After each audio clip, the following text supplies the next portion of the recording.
In this turn, it is the turn of the Marseille case and the red mud pollution to be presented today. This hearing follows the session of the Balkan case presented in April and is the last of 5 tribunals that we have held since January 2021. Today, this event is taken online due to the current health situation, but the session will be recorded for those who would like to view it later.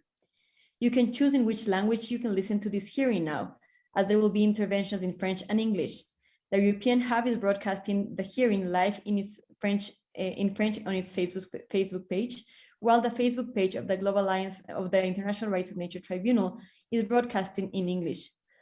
First of all, I would like to thank each and every one of the participants that is here today. It's a lot of work, coordination to be here finally all together, even if we're all at a distance.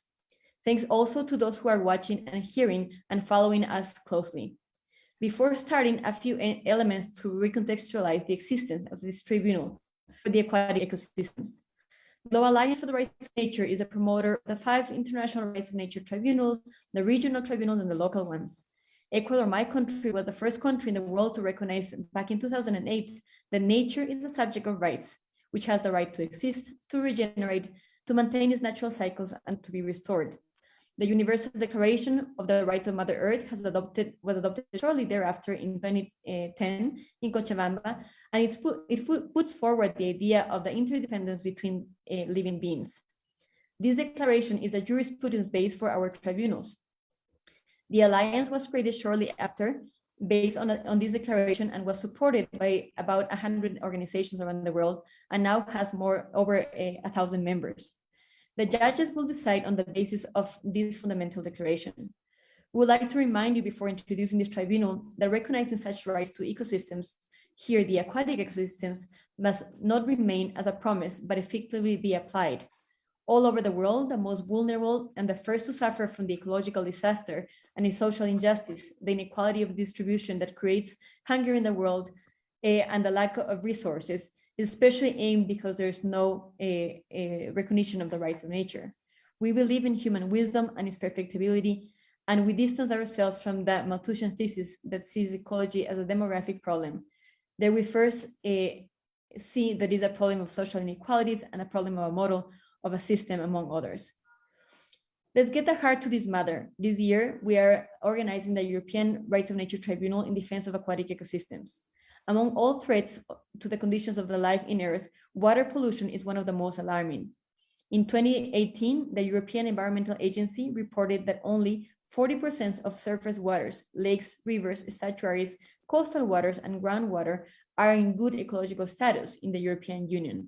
In the face of this ecological crisis, the rights of nature provides a possible systemic solution by recognizing the rights of aquatic ecosystems to exist and to be maintained for their intrinsic value, and by allowing these rights to be enforced in court.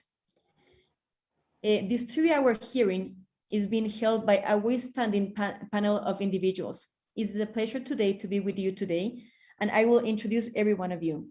First, Victor David, who will be introducing our hearing with an inspirational speech. Doctor of Law and Social Sciences from the University of Sciences, Sciences and Lettres, and currently a research fellow at the Institut de Recherche pour le Développement, Victor David completed a triple academic training in law, political science, and British languages and civilizations at the University of Paris in Nanterre. In particular, he joined the IRD Joint Research Unit in Montpellier. His main research topics are the law and the governance of environmental protection in New Caledonia and South Pacific, as well as the legal aspects of adaptation to climate change. Victor David coordinates the CEPIL project for the participatory drafting of the Environmental Code of the Loyalty Islands Province. He's also in charge of feasibility studies of the IRD and in the framework of voluntary commitment to the United Nations Ocean Conference. Welcome, Victor David. Next, our judges, we have Cormac Cullinan, who is the president of this tribunal. He's the director of Wild Law Institute, as well as Cullinan Associates in Enact International. He has drafted environmental laws, policies, strategies, and advised on institutional reforms in over 20 countries. His book, Wild Law, a Manifesto for Earth Jurisprudence, developed an approach to Earth jurisprudence. He was one of the founders of Gardanne. Welcome, Cormac. Next, we have Tom Goldtooth, who will be our judge, who is an executive director for the Indigenous Environmental Network, IEN, and a member of Gardanne's executive committee. We're very grateful to have you here today, Tom. You will be opening with an amazing water ceremony. Valerie Cabanes is a legal scholar in international law. Also on Gardanne's executive committee since 2015, and one of the experts of the United Nations Harmony with Nature Initiative since 2016. He has written Homo Natura, In Harmony with the Living, Un Nouveau Droit pour la Terre, and thank you very much, Valerie, for your presence. And finally, Lisa Mead, who will be the judge for this case. She's an attorney, educator, and earth rights advocate. She's the director of Air Law Alliance. Lisa also contributed as an expert to the Harmony with Nature Initiative and advocated for oceans rights at the tribunal we hosted in Paris in 2015. Welcome, Lisa. I will briefly introduce the parties for this hearing. Jean Ronan Le Pen, he's the co-president of SIA. He's a journalist and environmental activist.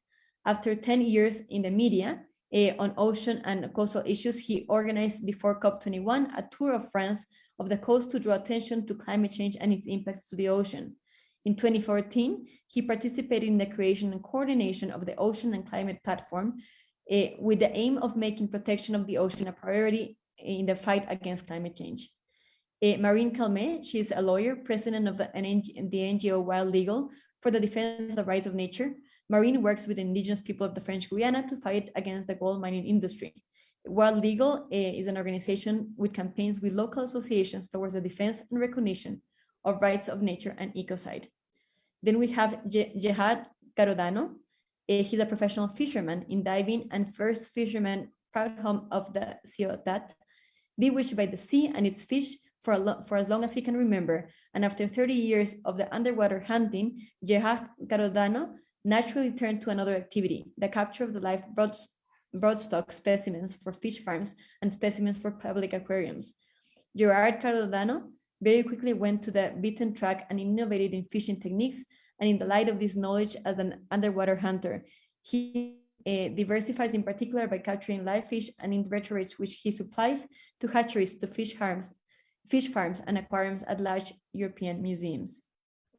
He is involved in the fight against red mud discharges from the Gardanne alumina plant in the creeks of the Marseille, and defends Mediterranean artisanal fishermen who have lost an exceptional fishing area because of these discharges.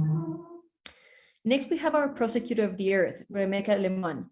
Rebecca is a member of the Green Party and a spokesperson for biodiversity. She has been awarded in Sweden as an environmental hero.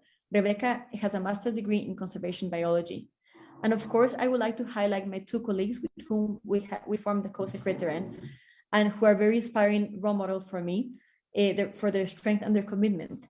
Camille Boucollevi and Olivia Gervais. Olivia has committed herself to be part of the secretariat in this Marseille tribunal. She is studying human and social sciences and is following the master's degree for future generations and legal transitions.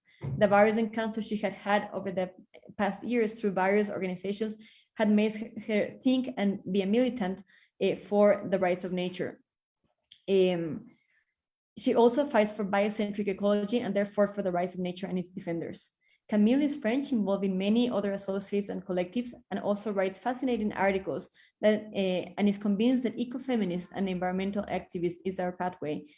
She knows where she's going, she knows what she wants, and yes, finally, I am from Ecuador, and I have been the secretariat for all of the Rights of Nature International Tribunals. I cannot finish out without thanking our amazing team behind the scenes: Galo, Quentin, Rocio, Juan Pablo, Zoe, Jose, Ocean, Maud, Leah, Agatha, Juan, for all their logistical help in the hearing today, for the translation, communication, and other logistics. Regarding the defense, we would like to point out that the co-secretariat wrote letters to the prefect of Bouches du Rhône and the director of the company Alteo. The prefect's office replied back, but they are not participating in today's tribunal. After this session, the judges will have a long session for deliberation for the final verdict that will be launched officially in September during the IUCN Congress in Marseille. With that, I officially open the session and pass the word to Tom Goldtooth, who will start us with a water ceremony. Tom, thank you so much for being here today. Yes, thank you, Natalie. Can you hear me? Can you hear me? Yes, we can hear you perfectly, Tom. Okay, thank you. Let's see here. I apologize. I'm set up my computer out here in nature, um, and we are at our Sundance grounds, a very sacred ceremony with our people here in Minnesota, in the United States, and we're getting ready to put some people up on their vision quest, the vision quest.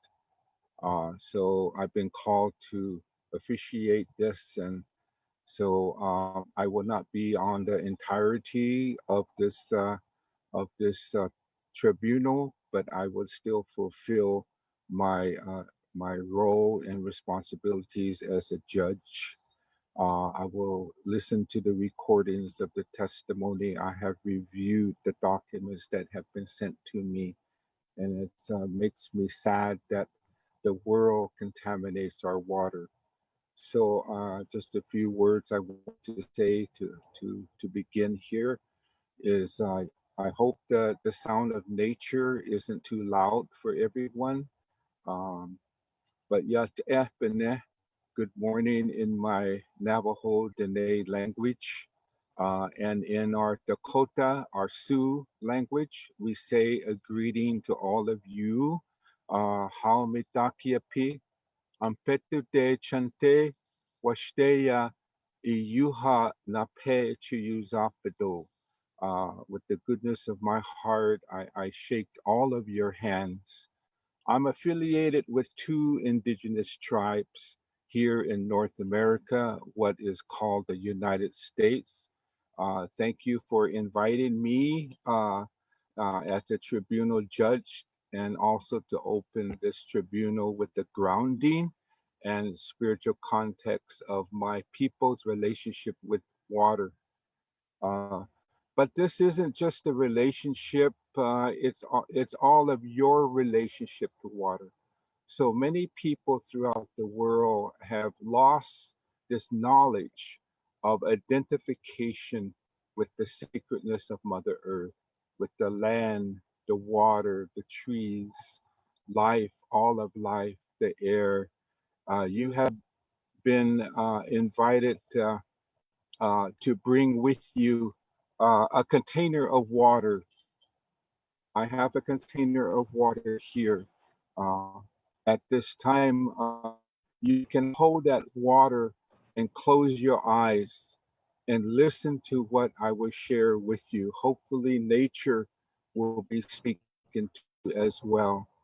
I will share some indigenous teachings of our traditional indigenous knowledge of the water that is life to all of us. I acknowledge the water that you have there. I will now sing a song that will reach out to the water you are holding. Song to our people travels. It will speak to the container of water you have and to the water in your bodies. Way yo yo yo way yo ho ho yo way hey hey yo yo way yo ho yo way ya hai de way hey yo yo way yo ho yo Wakantanka, the Kashada, Ahita Wayo, Wayanki yo do, the Kashada Kate Uye dopa, Ka Unchimaka, Wakantanka Nie Daku King Esh Story do, Mini Wachoni Maku, water gives me life.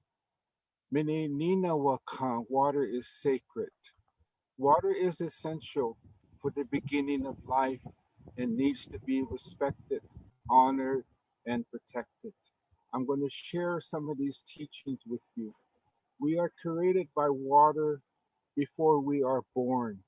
Our creation stories begin with the Creator's beginning, awakening, and awareness.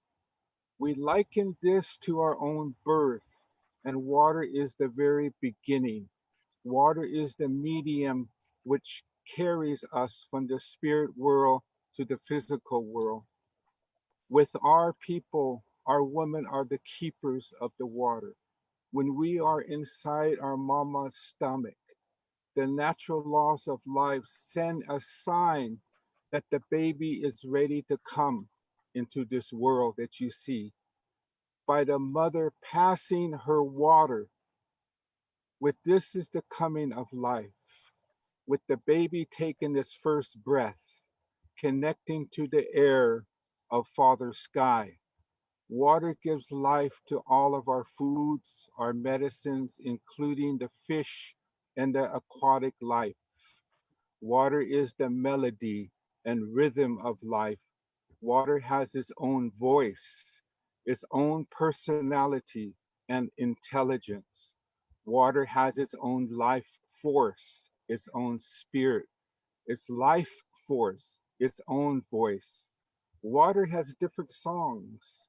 Songs in France. I've been to Marseille. I've been there and seen the beauty of Marseille. They have a cedar tree like we have cedar trees here. They have the seeds of the juniper similar to here. I have seen that. I have seen the fish that they bring in at the fish market in Marseille. I've seen the beauty and the connection of the waters of the ocean and the people of Marseille.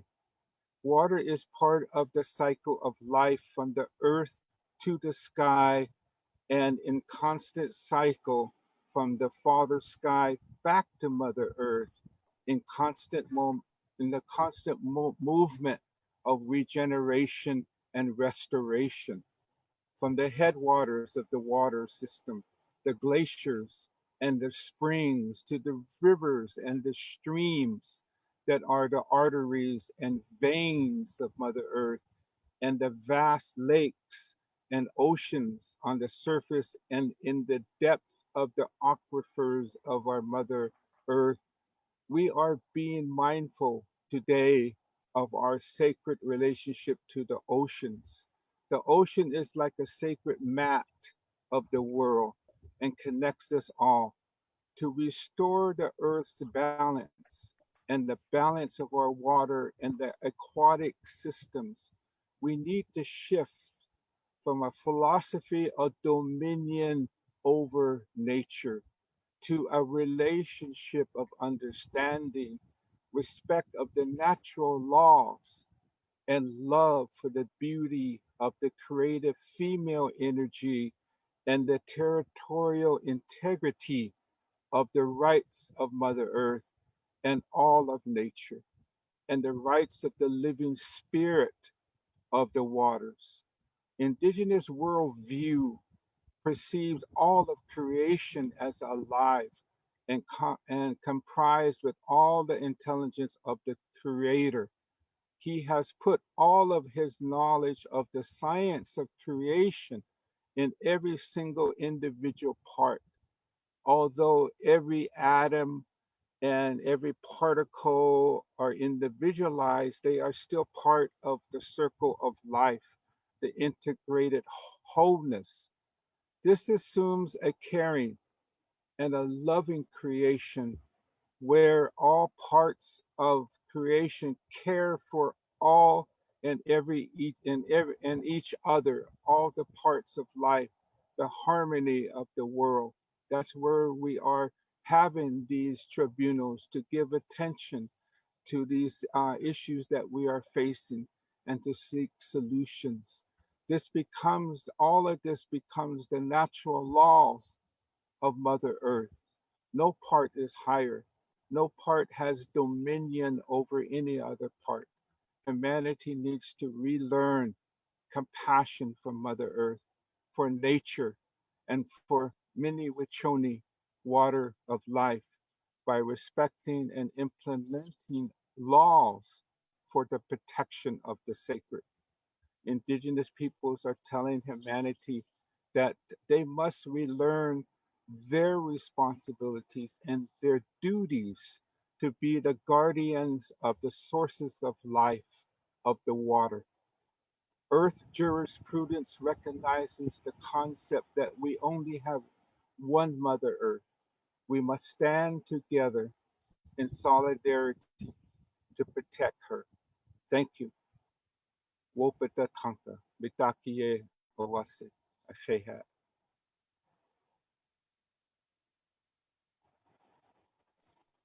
Thank you, Tom, for that beautiful ceremony and that inspiration. And thank you for bringing us to the outdoors. And I hope that we can all hold this water and put it back to the earth when we're done with this tribunal. Continuing with this tribunal, we'll have the inspirational talk from Victor David. So go ahead, Victor, we listen to you. Merci, Madame. Vous m'entendez bien? Can you hear me all right? Thank you, Nati. Thank you for your introduction. I will take off my glasses so I can see properly. Well, ladies and gentlemen, good morning.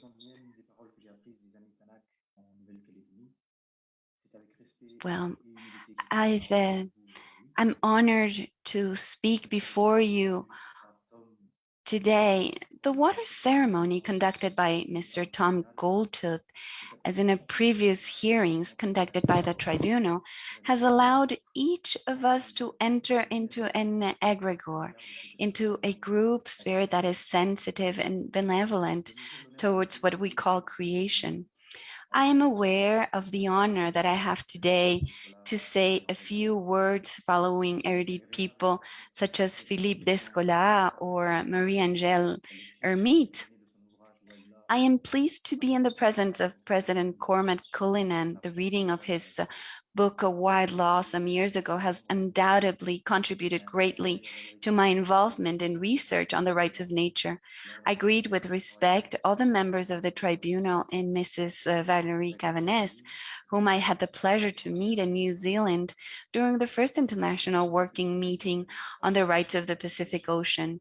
The reason of my presence here, I owe it undoubtedly to the fact that for several years, I have been working in the rights of nature and to the initiative taking in 2017 in the form of voluntary commitment in the UN Conference on the Oceans for feasibility study for the recognition of Pacific Ocean as a subject of law. I'd like to thank the entire team, in particular the Secretary of the European Court of the Rights of Nature, for inviting me to share with you some thoughts ahead of the Mediterranean red mud trial. I'd like to congratulate all the people who have worked so hard to make this possible. I would like first to talk about the fight against the ocean, which sometimes we talk also about crimes against nature before making an appeal to rethink our responsibility towards nature and our relationship with the ocean in particular.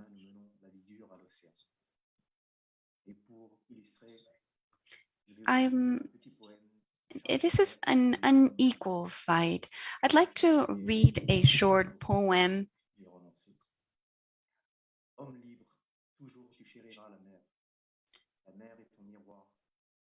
Free man, nature is your mirror. It's part of your spirit. Have to take care of it. We are both dark and discreet.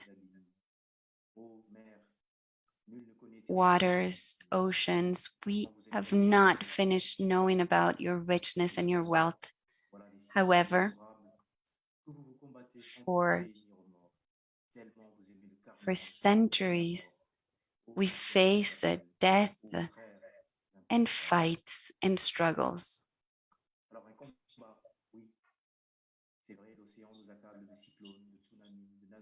Fight, yes, the ocean has been plaguing us with cyclones, tsunamis, sunken ships, and other deadly shark attacks here and there from time to time. Who would have thought in the 19th century, when the Industrial Revolution and the rise of capitalism had not yet had a real impact, that the deadly fight would turn to the advantage of man? Certainly, it is not the same man anymore. It is a man who has become a prisoner of his egoism, selfishness, and his unlimited faith in his ability to tame nature through industry and technology. Today, the ocean and all the life it carries are heavily threatened by humans. The ocean is threatened by all kinds of pollutions, contamination, plastics, hydrocarbons, pesticides, and other toxic industrial wastes are dumped into the ocean in unacceptable quantities. Acidification as a consequence of climate change, whose anthropogenic origin is no longer questioned, threatens entire ecosystems. Mining in deep waters is unregulated or extraordinarily little and could prove to be devastating. Excessive or illegal fishing with techniques such as dynamite fishing or electric fishing are human barbarities, are acts of cruelty that contribute to the annihilation of life in the ocean. What do they imagine? All those who commit these atrocities with the benevolent attitude of states? That the ocean can swallow everything? Well, no, not everything, especially not without consequences for its own health. So, how can we not consider that these voluntary destructive acts of the ocean deserve to be considered in the hierarchy of offenses as real crimes against the ocean? Some of you may remember in 2016, the International Criminal Court took the decision to sentence the Malian national to 9 years in prison for war crimes for the description of cultural sites listed by UNESCO as World Heritage. In this case, historic mausoleums in Timbuktu in 2012, the ICC argues that the buildings targeted were not only religious nature, but also symbolic and emotional value of inhabitants to the international community. We need to protect nature and its elements. Today, indivisible humanity has a responsibility towards an equally indivisible and borderless nature, which is today in danger. The responsibility to protect means from atrocities committed by other humans can and must, in our opinion, be mobilized to protect nature from the atrocities it suffers directly or indirectly because of men. The disappearance of millions of species in the short term, is this not the diagnosis made by the experts? Neither we humans nor the states that are our creators are the owners of nature. Pope Francis gives strong support to this observation. If it is true that we Christians have sometimes misinterpreted the scripture, we must reject forcefully today that having been created in the image of God and given the mission to dominate the earth, we have an absolute dominion over other creatures.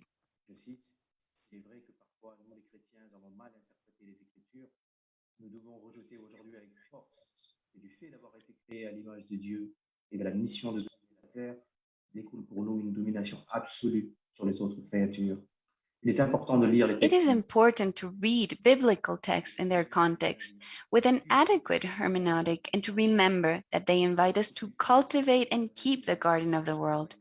While we cultivate means to plow, clear, or work, keep means protect, safeguard, preserve, care for, monitor. This implies a responsible reciprocal relationship between human beings and nature. Each community can take from the goodness of the earth what it needs to survive, but it also has a duty to safeguard it and guarantee the continuity of its fertility for future generations. Thank you. We must not forget the relationship with the man and nature, especially with oceans. We have a relationship of interdependence that must be a relationship of solidarity and respect. As a matter of fact, ocean is a mother to all of us.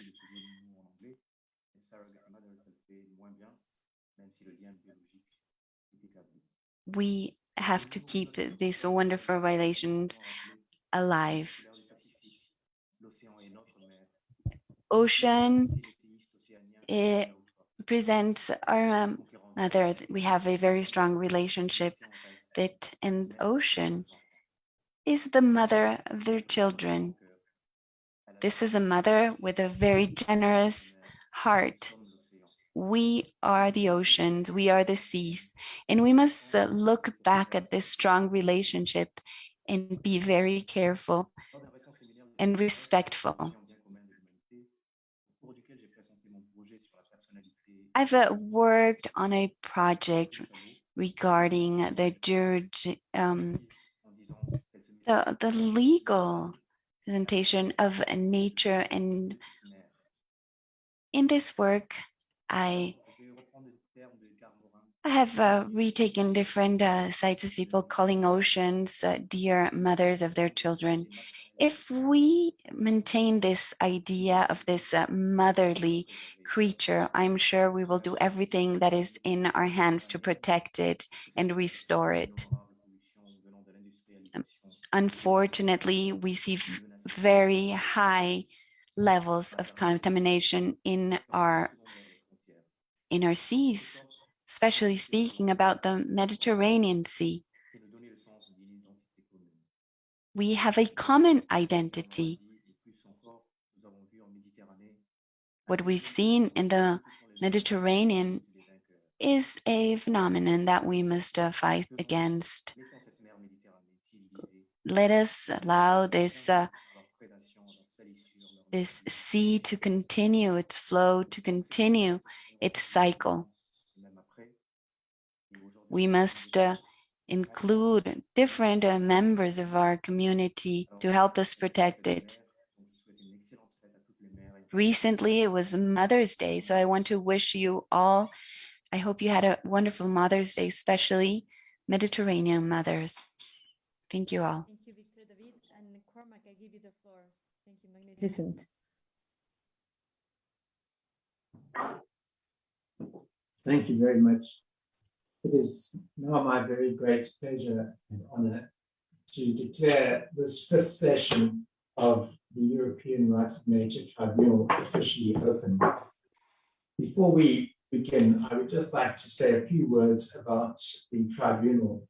And as you know, the theme of this series of 5 hearings has been in defense of aquatic ecosystems. And one of the things which is so special about this planet we call Earth or Mother Earth is life. And as Tom Goldtooth reminded us so eloquently, life is inextricably bound up with water. So in defending aquatic ecosystems, we are protecting life. We are protecting what is most precious to us. We are protecting this vital force or energy we call life, the ability of it to flow through the system. We are protecting what connects us with the whole. And the work of this tribunal, I believe, is particularly important because we are facing, as all of you know, a great ecological crisis in the world. And we are also, unfortunately, in a period where our governments haven't shown the necessary leadership that is required to address the problems which are facing humanity. And these are existential challenges. They are challenges which threaten the very existence of humanity and also of so many other species. And so the tribunal is an initiative of the peoples of the world. It is a people's tribunal established by organizations and communities from around the world who have joined together to sign a convention to establish this tribunal to demonstrate to the world a better way of doing things, to demonstrate that it is both possible and preferable to have courts which rule on the basis of what is good for the whole community of life, not just what is good for a narrow interest group in human society. So our job as the tribunal is to listen to the whole community of life, and not just to other species, but also to the water itself. As Tom has reminded us, water also has a voice and a melody and a song, and it is difficult for us to appreciate it, but we need to relearn the skills of listening to the whole community of life and to make our decisions based on what is in the best interests of the community as a whole. So this is a pioneering exercise. We are trying to do something which modern human societies have not done before. And we are applying, as Natalia has said, a different kind of law from the law that is normally applied by courts. We are applying the Universal Declaration of the Rights of Mother Earth, which was adopted by a conference of 35,000 people in Cochabamba in Bolivia in 2010. But we also take account of international human rights law. We also take account of national laws that recognize the rights of nature. And most importantly, we take account of the laws of nature itself.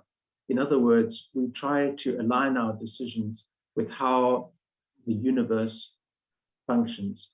We try to recognize that we humans must regulate our behavior to fit in with the rules of the great community of life that we are part. We do not have dominion over the whole. It is not up to us to set the rules for Earth to obey. And so in doing so, we are trying to, this in a sense is a prototype. It is an experiment into creating the kinds of society, the kinds of institutions that ecologically sustainable societies will need. And in that sense, we are creating the future that we all desperately need. So I thank you all for your participation, and now call on the judge who's responsible for this particular hearing, Judge Lisa Mead. Thank you. Thank you, President Cormac. It's a great privilege to be part of this tribunal and to be the judge responsible for this final case, which relates to the red muds in the Mediterranean Sea near Marseille. All of the cases presented to us over the last 5 months remind us vividly that the dominant Western exploitative mindset has no fundamental respect for life. This is hard to fathom at one level because the majority of people care deeply about their own lives and the lives of their families. And you might imagine that people would have a profound interest in maintaining the health of their own life support system, that is Mother Earth. But sadly, the profound sense of disconnection from the greater whole, which seems to epitomize the most unhealthy aspect of the Western mindset, leads many to not care and to not give any consideration to aspects of life beyond that individual's own small realm of existence. And sadly, this not caring translates into ecocides. And on a large scale, we see the kind of destruction of aquatic life that has happened in the sea near Marseille as a consequence of bauxite mining and alumina production and the discharge of the so-called toxic red mud residue into the Mediterranean Sea, which this case is specifically addressing.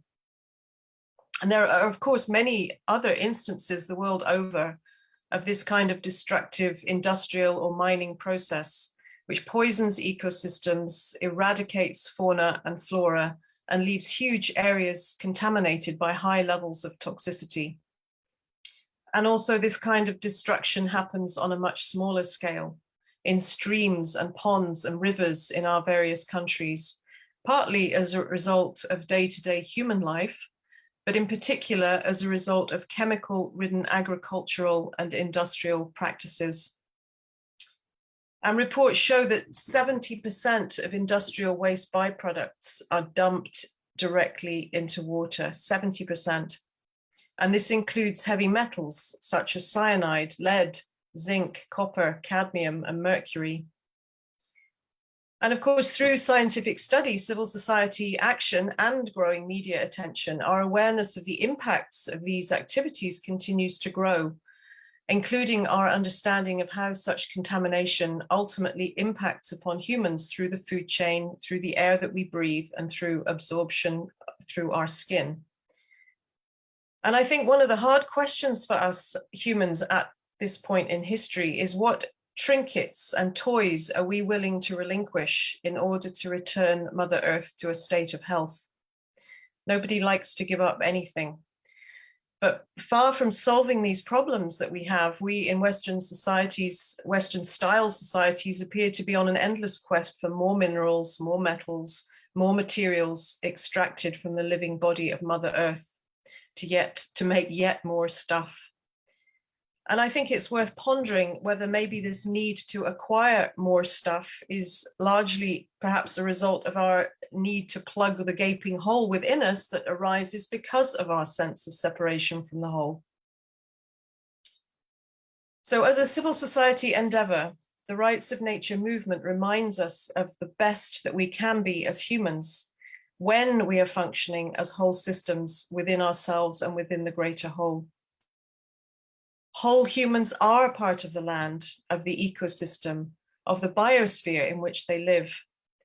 Whole humans operate not just from the rational thinking mind, but also from a lived and felt bodily experience of being part of the whole, which then awakens other channels of knowledge and communication and allows for healthy and integrated decision-making.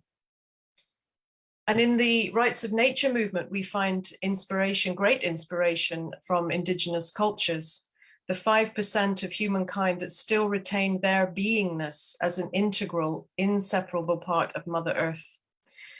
And from them, it's clear that we need to start making decisions that take all life into account, and that we are constantly in relationship with all of life, no matter what we may think. So currently we're making the dangerous compromise of continuing with destructive practices in one place while offsetting the damage we do in another part of the world. And this is maybe just one more manifestation of compartmentalized thinking, as is the attempt to financialize parts of nature, which is sadly becoming more and more prevalent. And this move to divide the living world into different ecosystem services, as if Mother Earth is here purely to serve human need, is again the result of this Western reductionist mindset grasping to find solutions to the ecological and climate crisis, unfortunately with exactly the same mindset that created the problems in the first place. Now, the Rights of Nature movement, on the other hand, is founded on a jurisprudence or legal philosophy that seeks to repair and to heal our relationship with Mother Earth.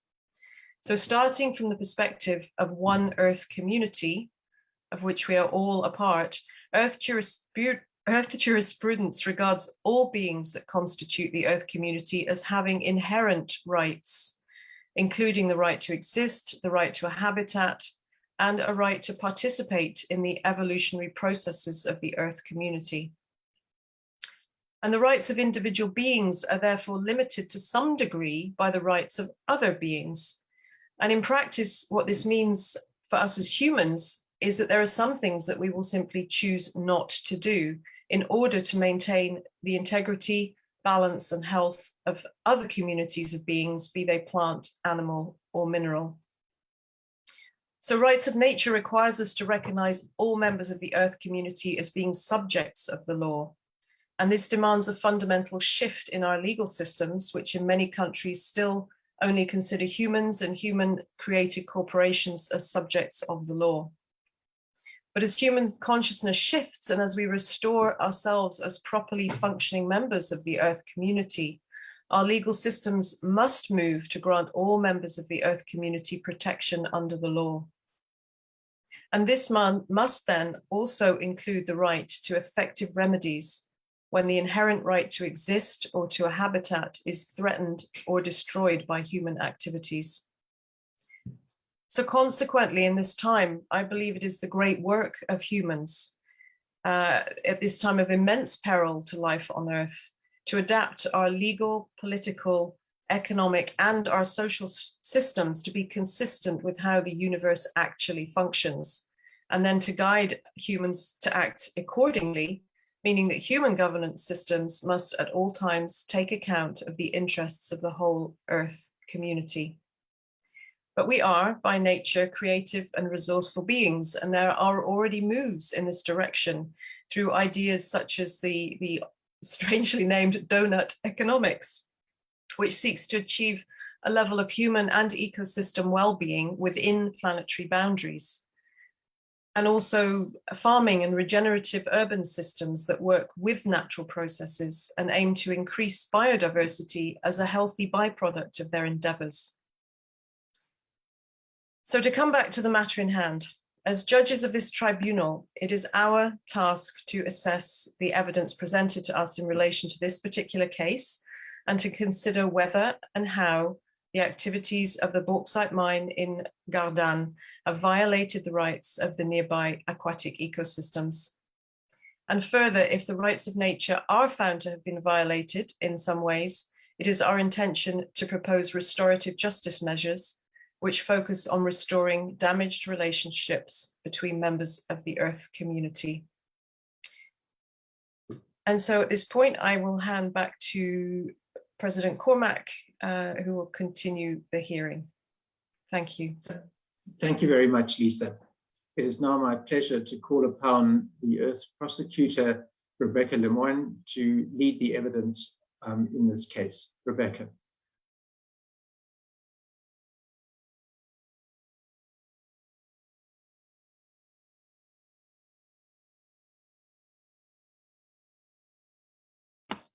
We can't hear you, Rebecca. I am sorry. I hope I can. Yes, I start over. So I thank you, President Cormack. My name is Rebecca Lemoine, and I am greatly honored to be the prosecutor for the Earth, and in this case, for the Mediterranean Sea against the red mud. I am here to represent Mother Earth and all her different inhabitants. The biodiversity, which is the true richness of life. We have shifted and slipped away from nature. We have forgotten that we are nature. And I personally think that the easiest way to remind us of what we are is to reflect on water. We all need water in order to live. It's with us every day, and we are made up with water.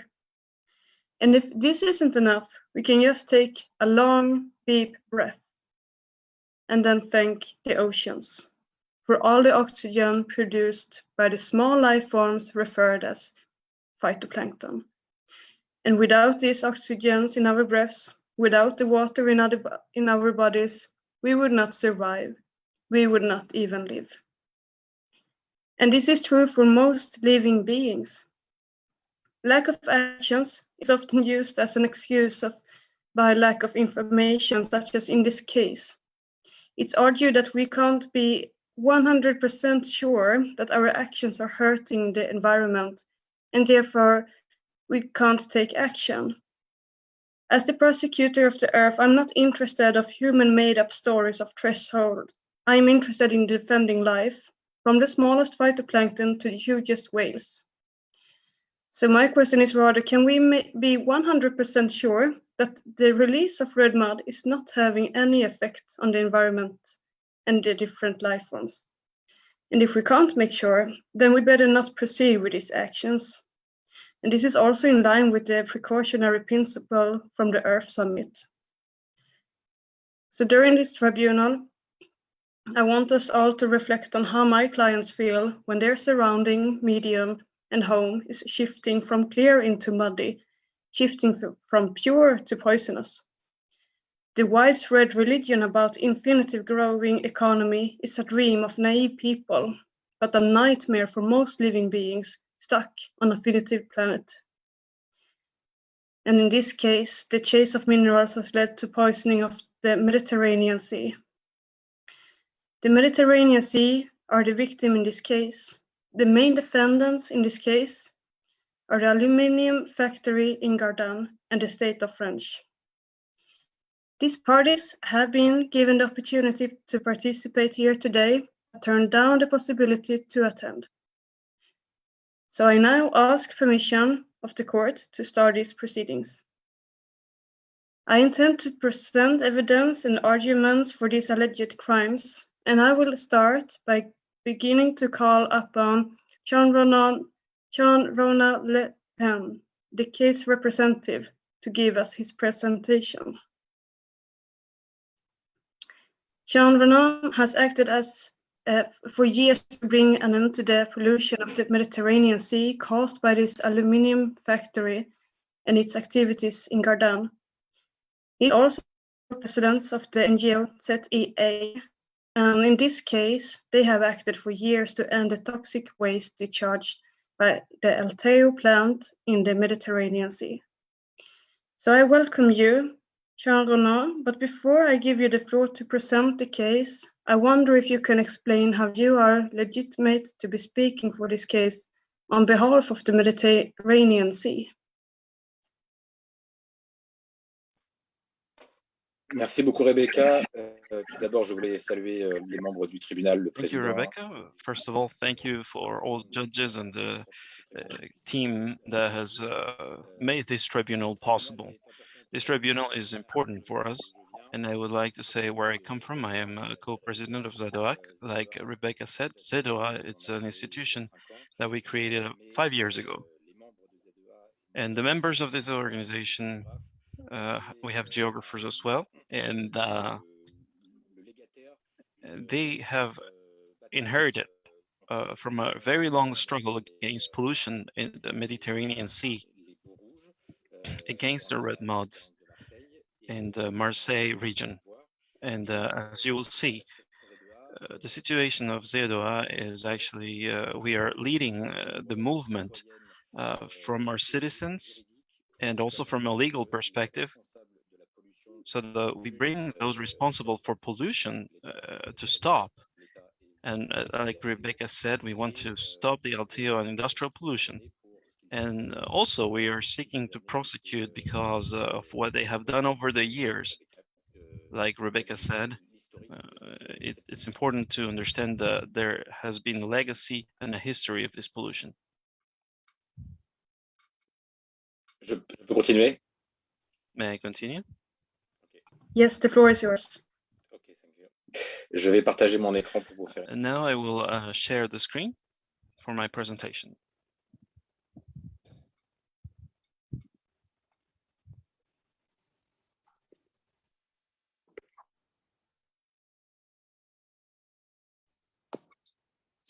Donc, est-ce que vous voyez bien l'écran? Can you see my screen? Yes. Yes. Ok, très bien.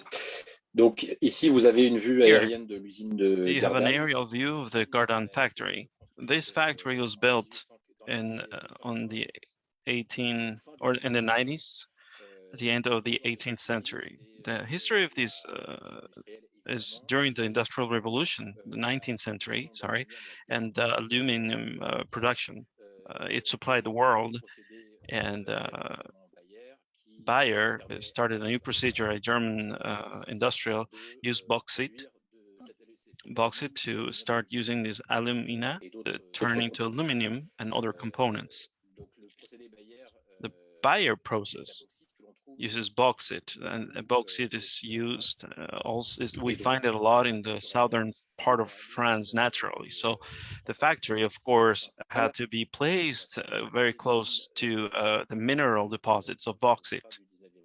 This was done at the end of the 19th century, and for many years this factory and others were producing these alumina basis for aluminum production. The process of the Bayer process is that you need to use bauxite and react it with aluminum to have 50% aluminum and 50% waste, which is the famous red muds that have a lot of heavy metals, mercury, arsenic, titanium, chromium, lead, copper, vanadium, and many other pollutants.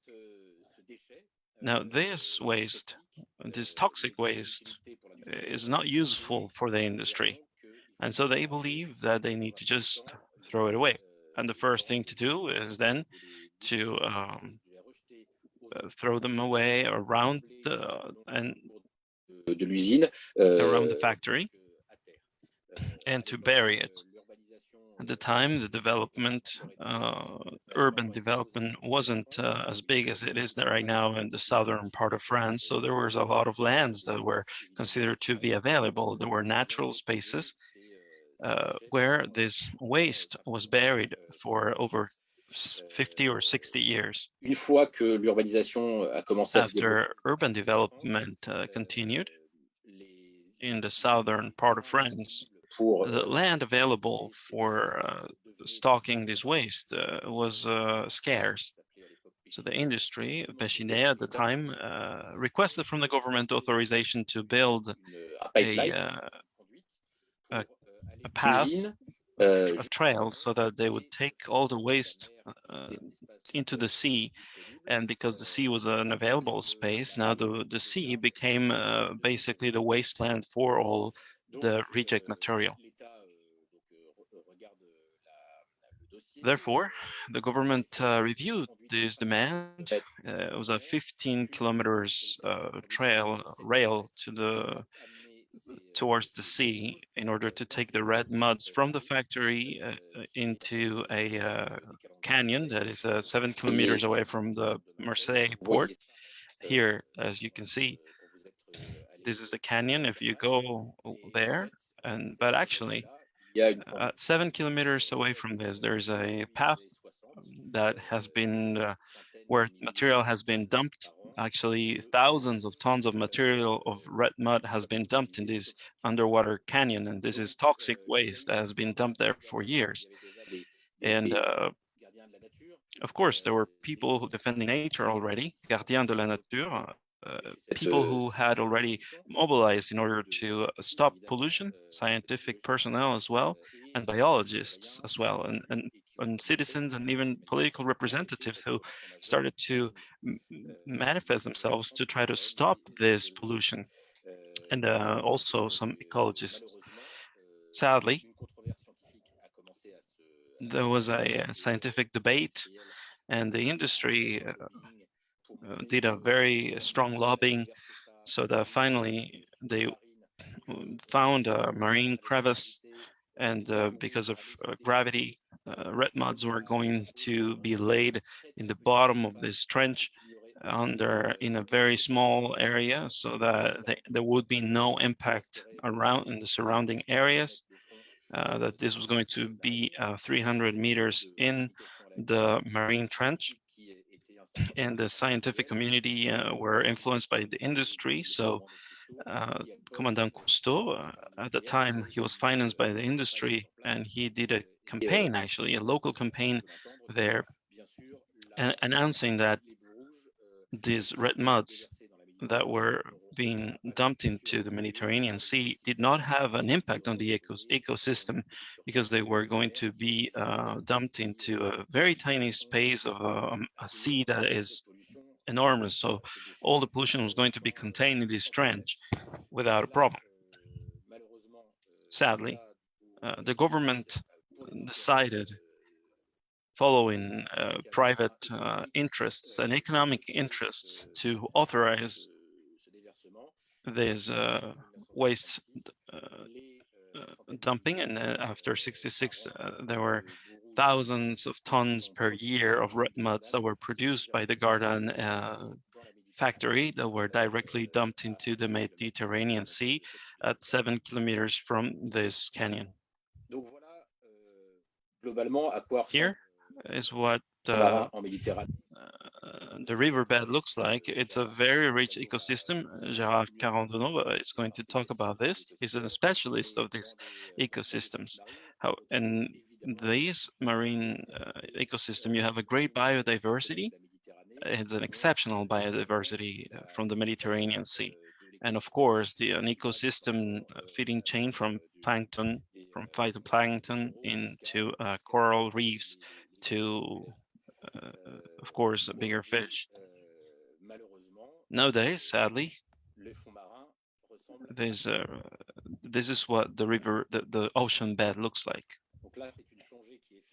This was a dive performed by a scientific team just outside the just outside the hemisphere of the red mud deposit. This was filmed, and Jihad will also talk to us about the effects when we dive into them, just 50 meters deep, and you can already see suspended particles. So all the arguments from the industry, that the government said that you should not worry that this will just going to be there in a small surface, that is not the case, because all marine biologists that have that are respected will say that the sea has currents and is not a static space.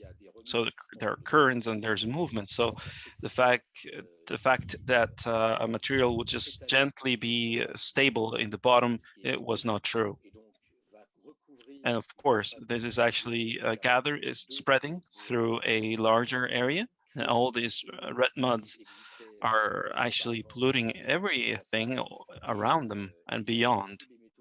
And there are heavy metals that are in the suspension, that are suspended in the water, and they are polluting water, and they are being spread all along the Mediterranean Sea, because we know that marine currents and main currents that go by them will be just moving and distributing these toxic currents all along the Mediterranean Sea and even beyond, because there's just one ocean. It's a dynamic and united environment, and the water circulates everywhere.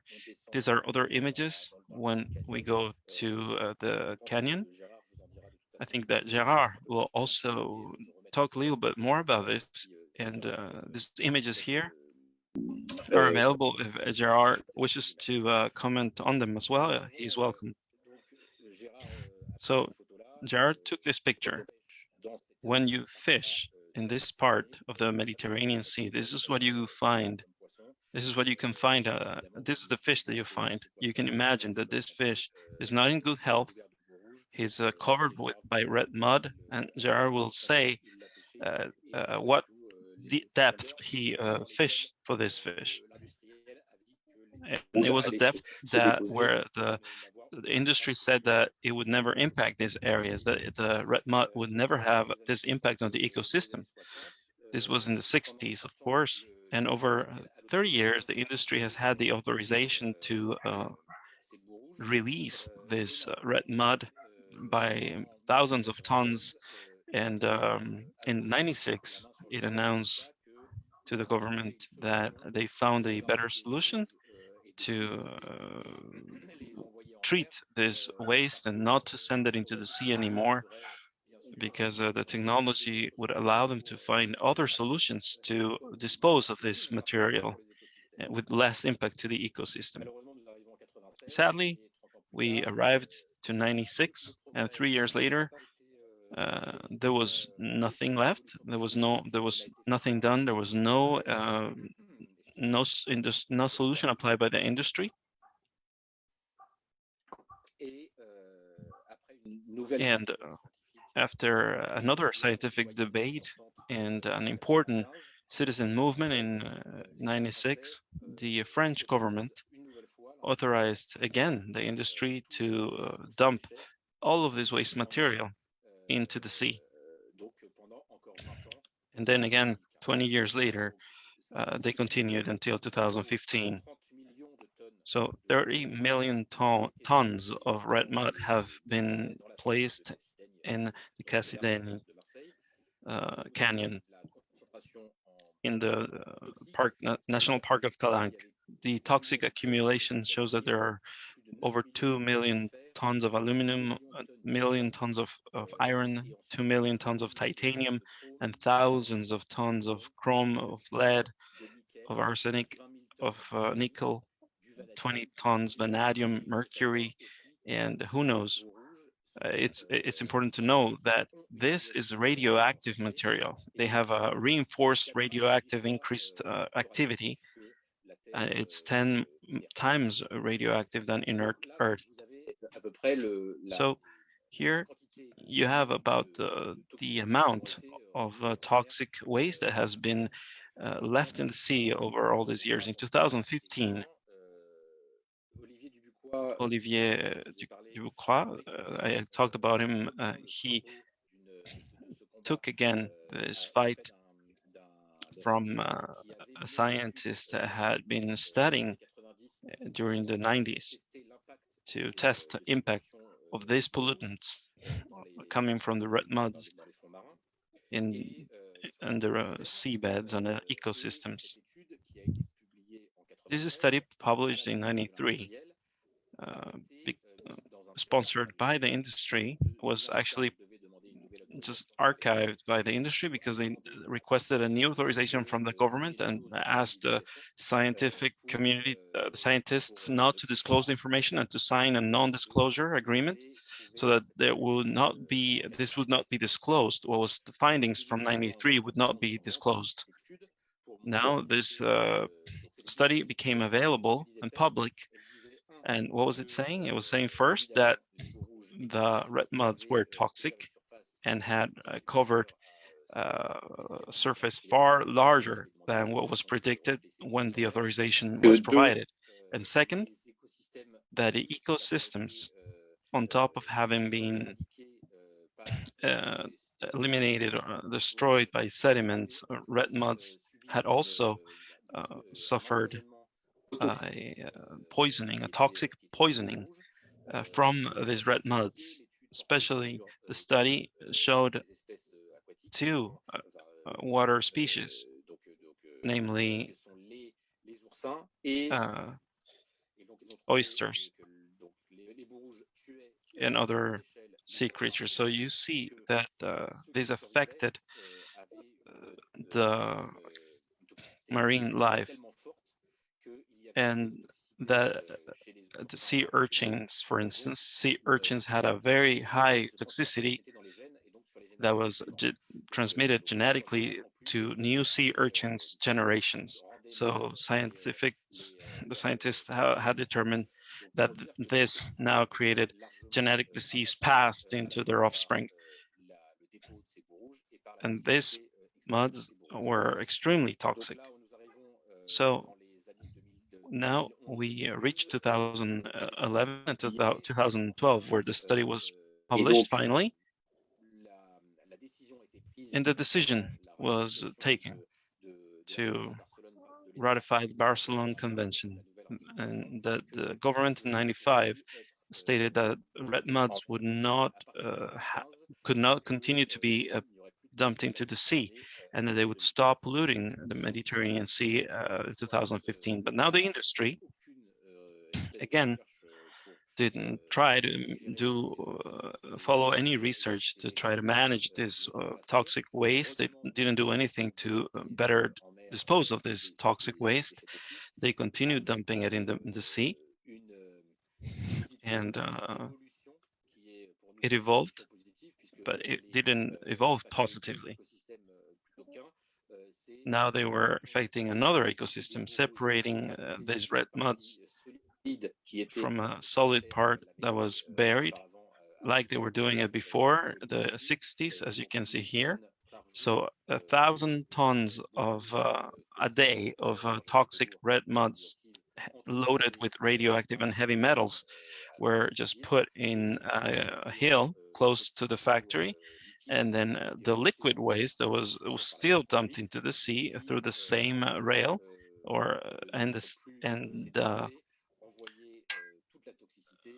all the toxicity was then continued to be sent into the sea currents. Now they impacted not only the close surrounding area, but now they started polluting the entire Mediterranean Sea. So it is a double loss, because now they're affecting the land ecosystem that is impacted by red muds, and every time it rains, it just continues polluting the phreatic waters and polluting subterranean water deposits, and these red muds were just left in the open. And then you see that it impacted all the urban areas around this area. There were many schools and people who started breathing now this toxic waste in the air. This is the Mediterranean bed, as you can see in the Cassidaigne Canyon.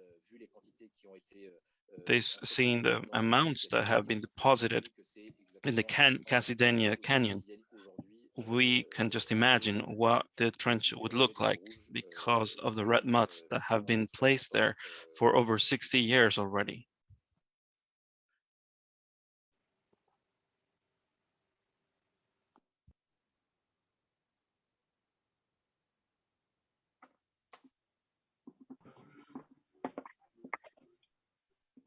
Donc, si vous avez des questions, évidemment, je suis à votre disposition pour... If you have any questions, I will be glad to answer them.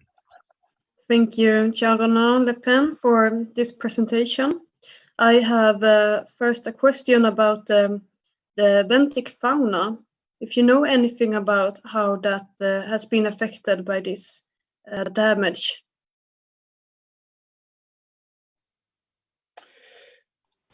Alors, malheureusement, well, sadly, scientific studies are not enough. First, because they are paid by the government, and the government doesn't wish to know what is the effect of the toxicity on the ecosystems, because they are accomplices of we know that there are many accomplices of what is happening, what is being dumped into studies are actually nature. As I have told you, we've had very different specific, studies like we on said, oysters and sea urchins. and Sadly, others. as Unfortunately, you see, when we we are trace the not toxicity in the tracking benthic species, we have some species that have been tested, and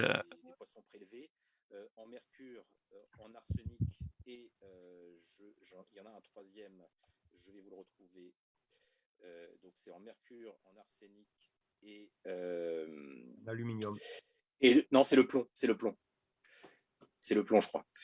Et les taux compris dans ces poissons étaient 10 à 1000 fois supérieurs aux études qui étaient faites par l'industriel.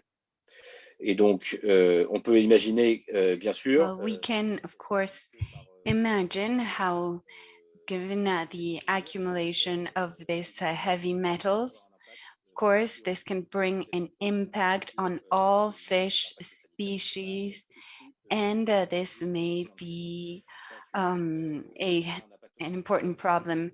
Then we have other issues that must also be considered regarding storage and the problems that this could bring.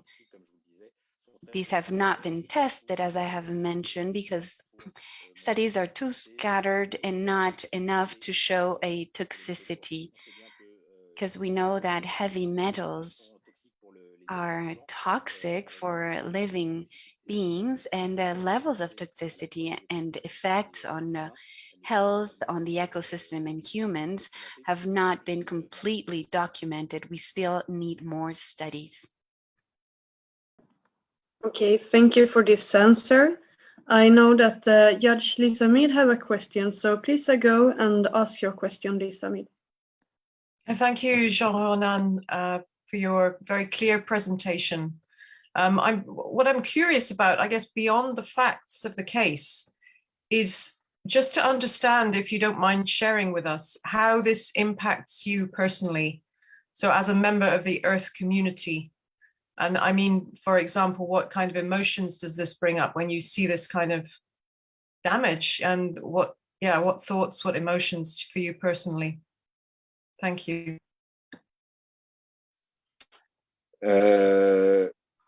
Nous avons nommé notre... Well, we have called our campaign against the red muds as a red anger. And this is an anger that, of course, is encouraging people that are being involved in this advocacy, because we know that there is an economic interest behind and a lack of will of achieving consensus. And this is permanent from industrials. And I think that of course, they want to create more profit, and that is very clear to us. And today, this happened. This is evident, of course, but they do not realize what they are actually doing. For them, the sea is simply a place where we can send all our waste to, and we are there to defend our interest, and of course the interest of living species, not even human rights, because human rights are also violated right now, because mines are polluting, and mines are in Guinea with populations that are less careful of social conditions. And they have stopped for some time dumping these muds into the Mediterranean. They see that in Guinea, norms and regulations are less strict than in France, and they know that it's easier to make this transformation in Guinea. So we're not only looking at this Mediterranean living species, but we're also thinking about all this craziness of economic development. They tell us that they need alumina for different usages. And now we know that they are also using it to cover an idea of green economy. And now this is being used for batteries for electric vehicles as well. So they say that life is less important than their business, and they are telling us, let us do our work. And of course, this brings anger, and we are concerned because we have not obtained results from our struggle, and people keep fighting, asking for justice for living creatures and for humans who are also impacted because of this contamination. Thank you, Gardanne. We have a final question from Judge Valerie Cabane. So please, Valerie, go ahead. Thank you. Merci, Jean-Renan, pour ces Thank you, Jean-Renan, for this explanation. It's been a technical, however, very clear about some historic data. I was not aware of all this history, and I'm concerned about the current situation. I simply wanted to explain that the mine has been closed to be placed in Guinea. Could you please explain what is foreseen for the cycle? Is there a will from the state to restore the site? Or is it that for now, what has been damaged is still there? I also thought, I think I understood that waste as such was being sent abroad. Are you aware of this situation? Can you further explain, please? Well, mines have been closed for some time now. Bauxite is no longer coming from this factory. There was an interest to place a factory close to the mines, but now this bauxite is coming from Guinea some years ago because it's richer in aluminum. It's easier to handle it abroad than continuing having these mines in the south of France. Well, it's very annoying for tourists and people who spend their holidays there. So the relocation of this factories has been done. So bauxite is coming from Guinea. This is a very contaminant factor, of course. And what happens now is that the reopening of the factory in December, they say they would stop producing bauxite from Guinea, and they were going to buy bauxite for refinement in Gardanne, so that in South we will only have the fining of alumina, which is the most precious part of the material. it is what adds value to the material, making it of higher value.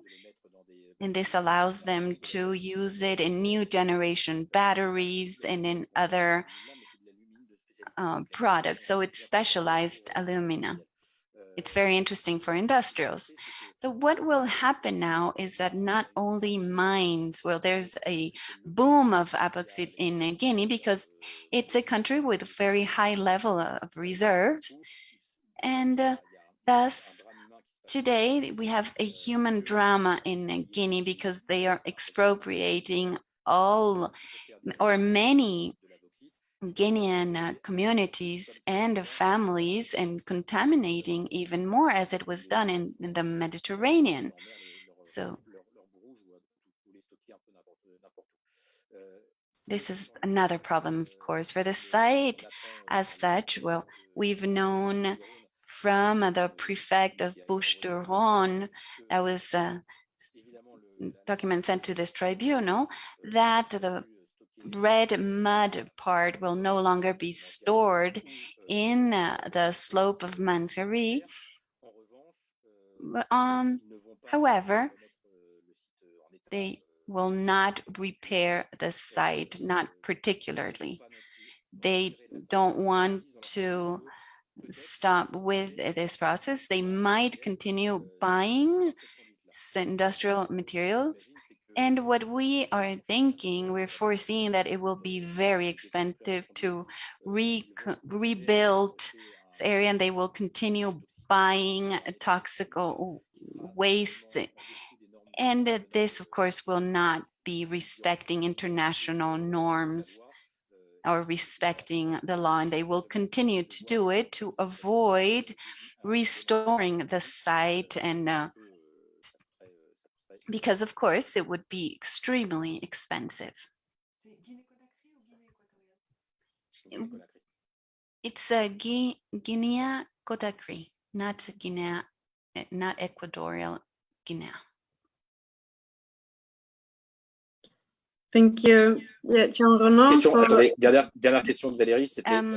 La dernière question de Valérie, c'est les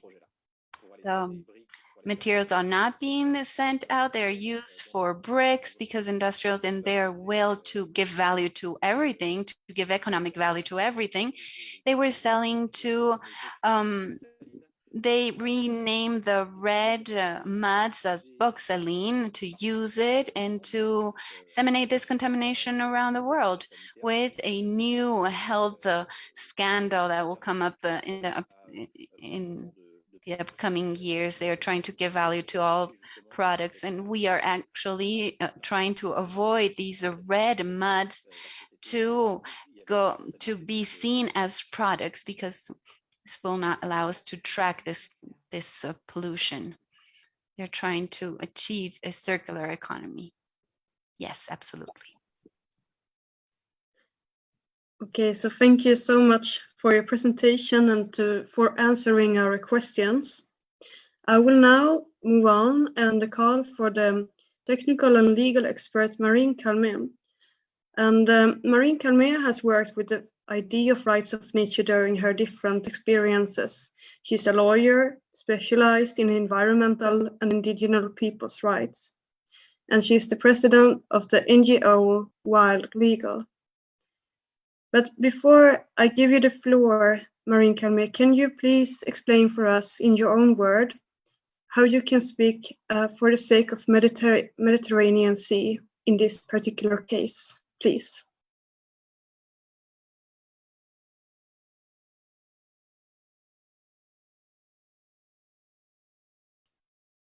Alors, chers membres du tribunal, merci pour cette... Well, dear members of the tribunal, thank you for this invitation. Hopefully you can hear me all right. Je suis effectivement avocate. Indeed, I am a lawyer, a jurist in environmental law. I spent my summers in a small village very close to where this contamination is taking place. very close to Toulon, very close to the canals that have been dumping this contamination in the Mediterranean. I have spent several years in recognizing the rights of nature, especially in the French Guiana and in France, in doing juridical work in identifying environmental ecocide. I will be speaking about this. I will not go onto the facts that we have already heard. I simply want to clear attention about this serious pollution that affects water ecosystems and the expansion it has. These red muds are damaging local fauna, and this damage might be irreversible. It is under this criteria of this is so important. It is why we propose to analyze the existence of an ecocide. As a matter of fact, we are speaking about a serious destruction of a natural landscape that has clearly endangered the preservation of ecosystems and their balance.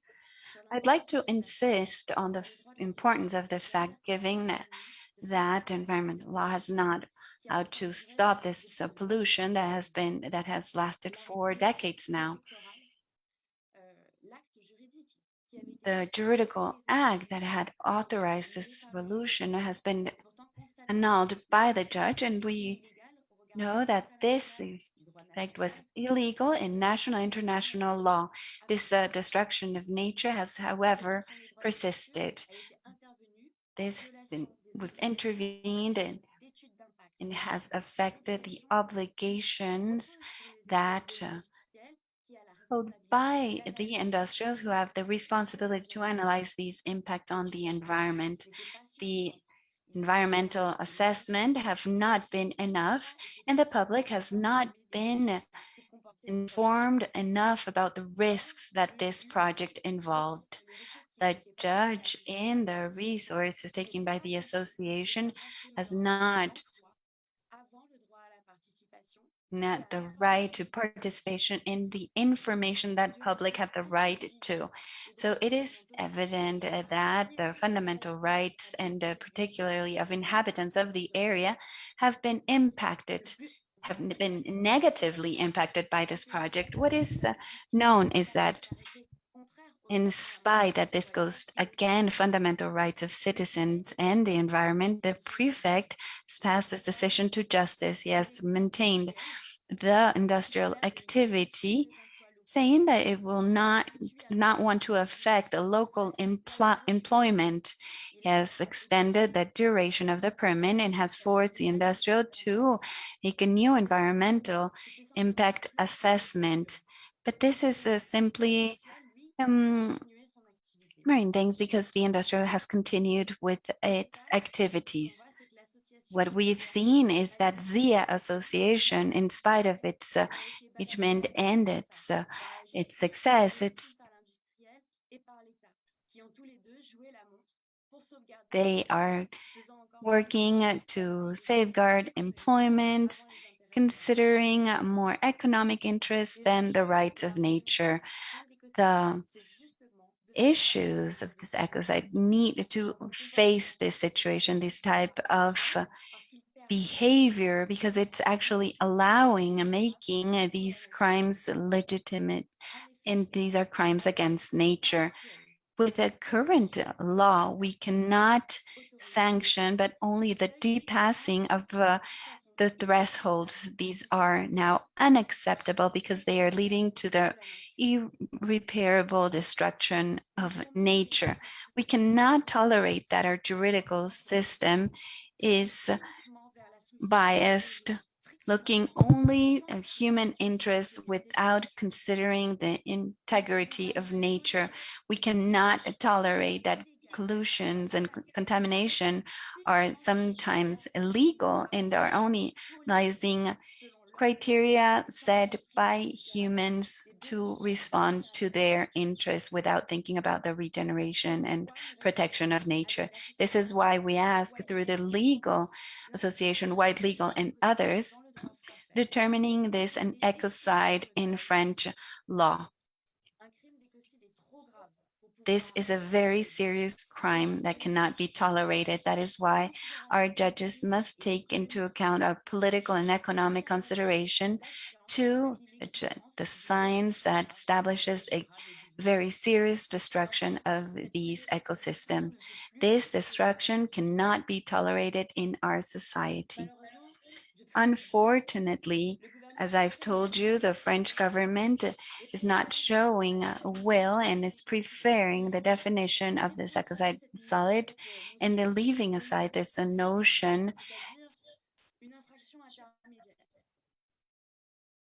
We need an intermediate action and we need to analyze the impact and the interest of a living community, and especially on human society and rights.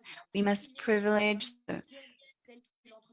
not privilege the rights of the industrials of individuals, and we must speak about an ecocide and not favor business that are not compatible with the protection of nature. This case shows us how it is important to recognize this ecocide in international law so we can analyze the capacity of recognition of these crimes that can have very serious implications on our planet as a whole. How can we tolerate that this contamination is being delocalized in Guinea? These are our propositions. In name of our tribunal, we must ask France to respect its obligation in protecting the rights of nature. And this includes, of course, that the French government takes all the necessary actions to stop this source of contamination and to immediately remediate and protect all the water ecosystems, including living species and all ecosystems.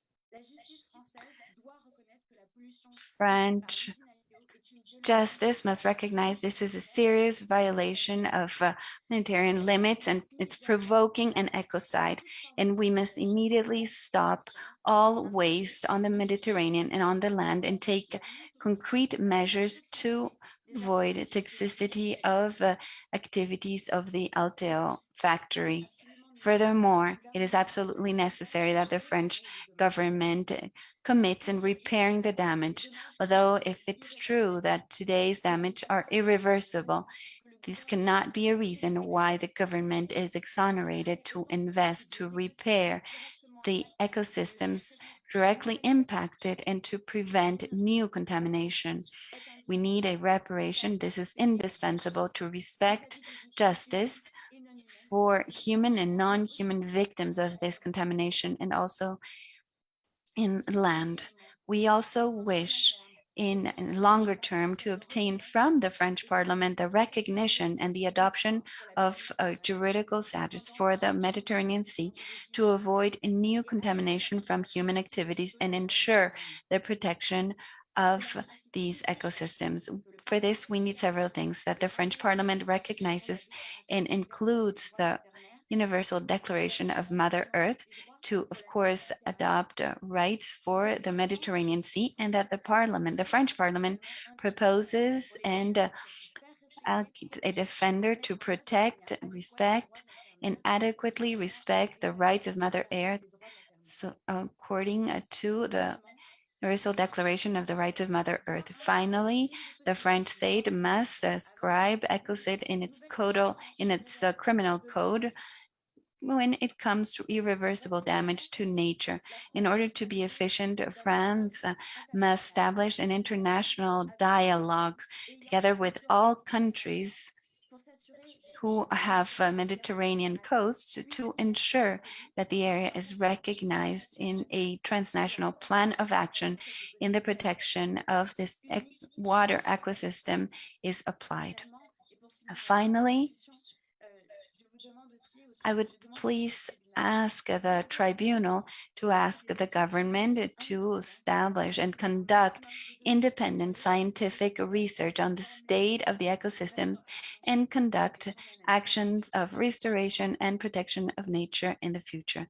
Thank you very much. Thank you so much, Maureen, for this presentation. We will now have time for questions from the judge. And I will ask Judge Valerie Cabanes to go first, please. Thank you, Rebecca. J'ai quelques questions, effectivement. I have some questions, legal questions, pertaining to the ecocide crime to be acknowledged internationally and on the French area and at the European level too. And of course, nature's rights also have to be acknowledged, but isn't there already enough arguments for a legal pursue against the government? Because if I understand, the Barcelona Convention has not been respected, and these crimes do not have a limiting date. If I understand, this has been performed not too many years ago, and also because of the vigilance law in France, couldn't we also try to seek legal responsibility from the company that, like you mentioned, is a French company, because of the acts that this company is performing, committing in Guyane, because the law now will actually makes branches in foreign countries also responsible. The men's society would be responsible for them. Those would be the questions. And couldn't we also try to recognize a legal statute for the Mediterranean Sea in the framework of international cooperation on the governments around the Mediterranean Sea, because now there are international organizations that are gathering all the governments and the countries in Africa and Europe that are around the Mediterranean Sea, and if we can try to at least issue recommendations to these governments in this respect. There are many questions. I don't know. I'll try to answer the first one. The legal actions, the ZEA Association and Jean Ronan also introduced already a complaint for the destruction of the environmental law and also endangerment of life. This process is still open, and we have a judge in Aix-en-Provence that is trying to study this case as well. The future will will tell us what the result will be, and if this will help us also in the process that has been started by the ZEA Association, and if this will allow them to present their arguments to determine the ecocide and to help the ecocide case in front of the French government. When it comes to the actions of the industry in Guinea, I believe, are they responsible directly? Are they purchasing this from another company? And then, of course, we need to be attentive for the vigilance for this. It's something in the French jurisdiction and the French law, where big companies, they are allowed limits and thresholds, and we know that the companies, Alteo company, doesn't reach the applicable thresholds for vigilance. And of course, we have they have several million people in their payroll that would have to also follow up this vigilance. And Alteo, it's a company, and I would like to ask the question if now there are criteria linked to this right of vigilance that could be applicable. And In the legal recognition for the Mediterranean Sea, I believe that there are, well, negotiations should be undertaken, gathering all the countries around the Mediterranean Sea. As far as I know, this institution doesn't really work well, to say the least. And I don't know if there will be improvements in the future. But what we are following in the Stop Ecocide and the International Penal Court are actually will bear more fruit in acknowledging the universal right protections for the rights of nature, and especially in face of ecocides. And Gardanne, I think that you could complete what I said and answer the questions. The last question that I didn't get. It had to do with the Barcelona Convention, and wouldn't be Altio a branch of a bigger group? Because buying bauxite in Guinea is like buying clothes for Oxan in Bangladesh, Auchan in Bangladesh. So it's almost the same. Would Altio, would the Guinea would be a branch, and Altio belongs maybe to a bigger conglomerate? That is the question. Yes, we researched the vigilance rights, and Alteo is in this payroll, and they belong a fund, an investment fund in America, and so they don't have this threshold. They have at the beginning several thousands of employees in 4 factories, and they kept the garden. So now they have about 1,700. So now they belong to an investment fund, and they were purchased by a company in Guinea with a mixed capital from French and other different, it's a different nationalities. So they are not in the French right, and they are not subjected to this. Now, when it comes to the penal court, we presented a complaint on behalf of fishermen. Jihad will also talk about this, about the effects on the environment and people, and the not respect of the Barcelona Convention. Because this waste surpassed the thresholds and established by Barcelona in toxicity, and also the factory was also, the prefect also signaled that they surpassed the limits many times, and this of course surpassed those established by the Barcelona Convention. And also they also received sanctions for this many times. So there was a crime committed, and there was a complaint presented, because we believe that it was not just the industry at fault, but also the government, because it was not just Alteo, but also the government that would also be accused in this matter. That is why the tribunal in Marseille appointed 2 judges for this case, and but we're not sure yet if there will be a process against Alteo.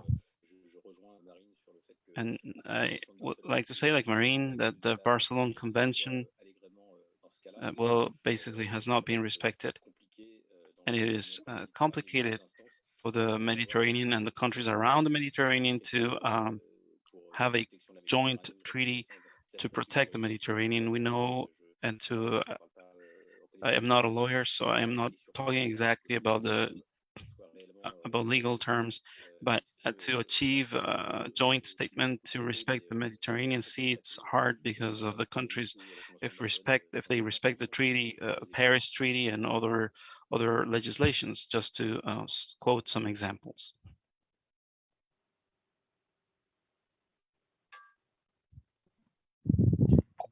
Thank you very much. I now give Lisa Me the opportunity to ask her question. Hello, Marine. I just wanted to check whether you'd mentioned the Marine Stewardship Framework Directive. It might have got missed in the translation, I'm not sure. But this is it's a very important piece of EU legislation which could apply, I think, in this case. And it was one of the first that really starts to take a more ecosystem approach. As I don't know that much about it, I must say, but from what I understand. And it also looks at how EU member states could improve areas of their marine territories that have been affected by pollution or whatever. So I just wondered if you'd covered that. I'm sorry if I missed it.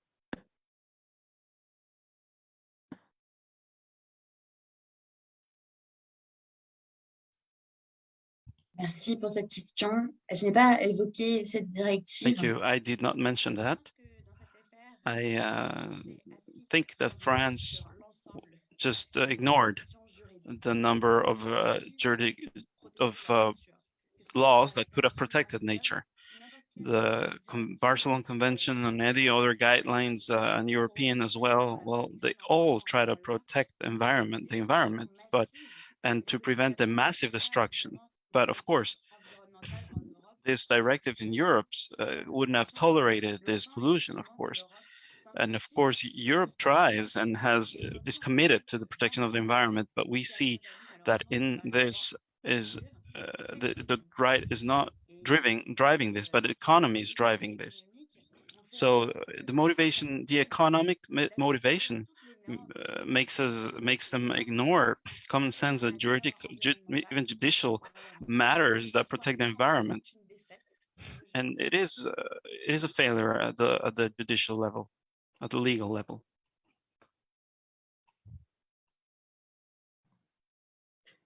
So thank you, Marine Calmé. I think that you answered all of our questions. And Lisa, you are happy with that? No follow-up? All right, then we thank you for now. And I will now call upon the injured party, Jihad Karodano. And Jihad is a fisherman and the vice president for the Regional Fishery Committee in La Quillota.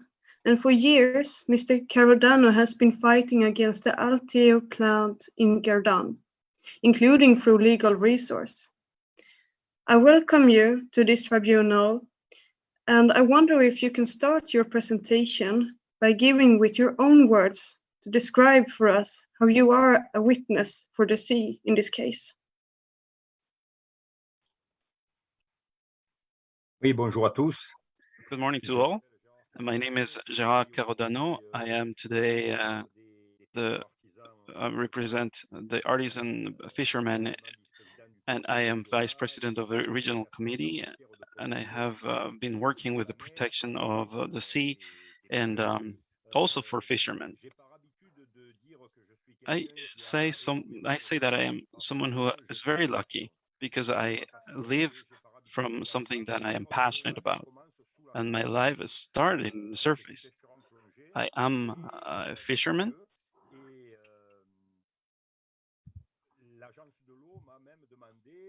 and I was requested to be a guardian of nature, of the sea, and to share the information and the things that I have seen in my day-to-day over and under the water, whether they are positive or negative. And it is a satisfaction for me to be a guardian for the sea and to have this credential. Since I was a child, as I remember, I always saw in the walls, no to red muds, and that was new. And my mom was holding my hands. I was 6 years old, and I asked my mom, and my mom said, well, yeah, it's a factory that is just throwing trash into the sea. But I didn't really know anything else. And like I said, my passion is underwater diving, for fishing underwater. And so I would dive every day.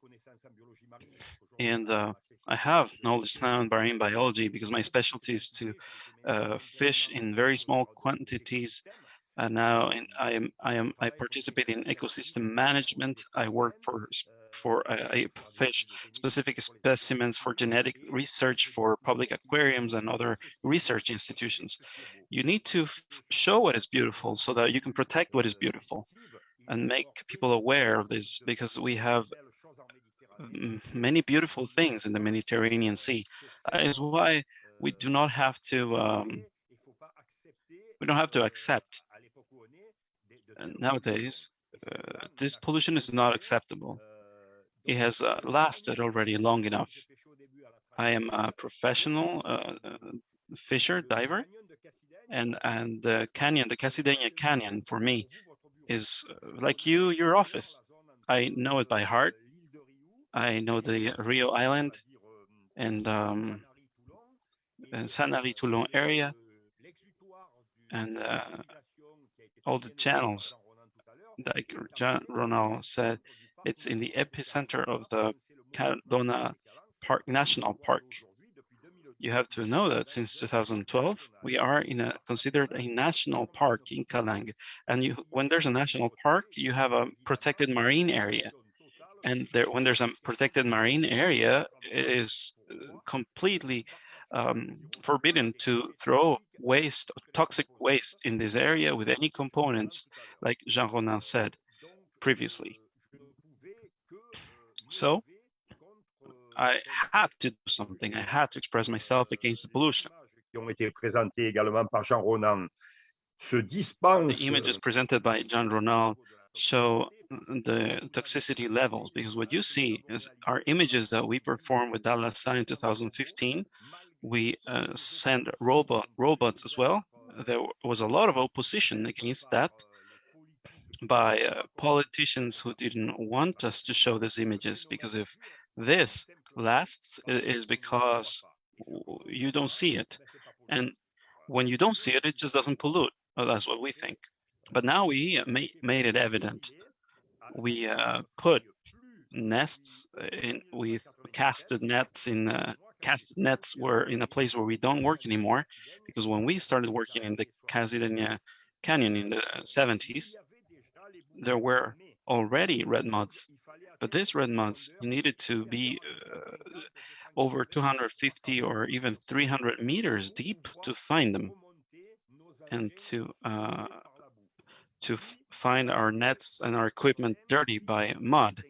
But now in the 50s and the 40s and now even 117 meters, you already find the mud. So all the things that were said by the industry and by all of the agencies that were paid for by the industries that said that this was just going to diminish and was not going to spread, are lies. Nowadays, the canyon of Cassidaigne is completely filled and covered, like you said, like you saw on the screen, by these red muds, and this affects and inhibits all kinds of marine life. There are no more fishermen as they were before, because right now the fishery has diminished, and we used to have very big. We used to get shrimp and at 240 meters, and lobster. We used to have different marine fishing species and specimens at different depths. But you can imagine the canyon right now, it's is a trench inside the continental plate with almost perpendicular dives and drops, which will always make it for us very hard to work in there unless you have perfect weather, no currents as well, because of course, if your equipment is in the rocks, then you can lose it. So we could only work when there were optimal conditions.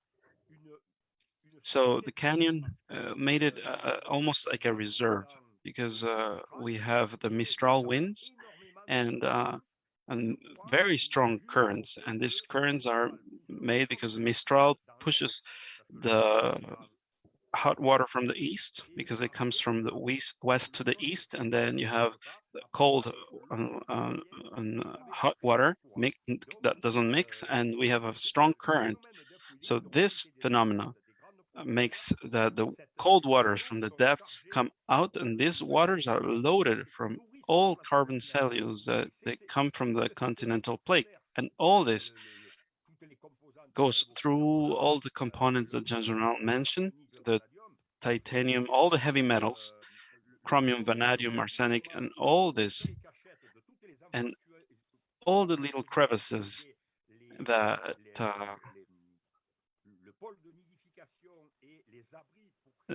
were the places and the dens for all the crustaceans and other animals are now covered by mud particles. And this canyon, which used to be a real oxygen lung and a source of oxygen, is now a wasteland, a dead wasteland, because exploitation that has been done over 30 years. And then we have another effect that I decided to put in evidence, because very little people knew in 2015 what red muds were. And so when we hit the social media and TV broadcasts and other means, people said, oh, we don't have to eat fish anymore, because now we have people who don't want sea products, even if they are being fished some in places that are not polluted. So we have a double negative effect. The industry, we try to meet with them several times between 85 and even last year. Like Marine said, well, they have just been making us lose our time for all these years, telling us that yes, that they're going to do some efforts, and we have waited and waited. Now 2012, 13, and then we took these machines that separate the red part from the water, and some passages that were financed by the public with 15 million euros. So Altio today, it's being paid to pollute. We have made this paying pollutant, basically, and they're saying, okay, we're not sending, we're just shooting clear water, no more muds. And then we analyze this water, and we prove that they continue, these heavy metals continue to be dumped into the water, and now they are even more harmful because they are in clear water. So now it still goes down, it's still being put in the sea. And I would like to remind that the rhythm is 270 cubic meters per hour, all the days of the year. So these pumps are shooting hundreds of gallons per hour for years, because and we see between 20 to 30 million tons, but this is not true. I know how to count, and I know that this is over 6,000 tons per day. And then you multiply for the days, you have hundreds of millions of tons of mud and the water that are continuing to destroy our lives. And when Gardanne tells us that they are trying, I tell them, I said, you are the ones who destroyed our lives all over the years. You're talking about Gardanne and the payroll and those who are unemployed, but we don't talk about the fishermen who have lost their source of revenue, their work, because now all the fishing areas are polluted. And in the sea is what gives us everything. And like I said, I am passionate about the Mediterranean, but I have eight grandchildren, and 2 of them are already trying to work in this in my work, and I would like for them to see all the wonders that I have seen in the sea. But now I wouldn't want for them to dive and then find pollution. Now we cannot even regress this. We cannot revert this pollution, the damage made. When the images that you see, when we shot these images in 2016, it was at least 4 months since these red muds were not there anymore. What you saw is what is being moved by the currents and still is being moved and pushed up by the currents, and it's spreading all over the Mediterranean basin. In the Europe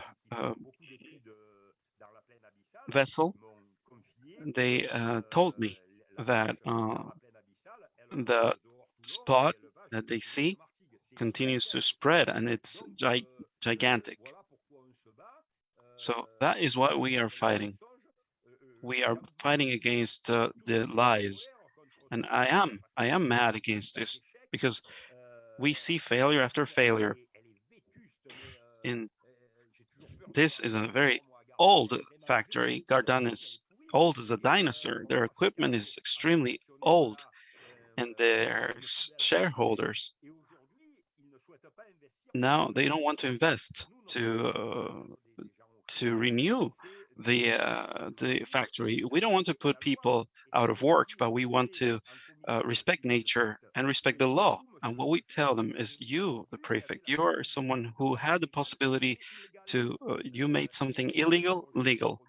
It was not allowed to throw but this waste, but you authorized it at a political level. And this continued for many decades. And I can tell you that many tried to stop this. Nathalie Morizet, Lepage, Ségolène Royal, and the last one, all of them, they had to yield to the pressures of political interests that continue protecting, and just they focus on protecting votes and the industry without any regard for the reality, without any importance for reality. And my life is the sea. Like I said, even today I was in the water. I am diving 5 days a week, and I cannot remain silent. I cannot stop by saying that what is the truth, because next generations have the right to have a clean place, and we need to continue fighting.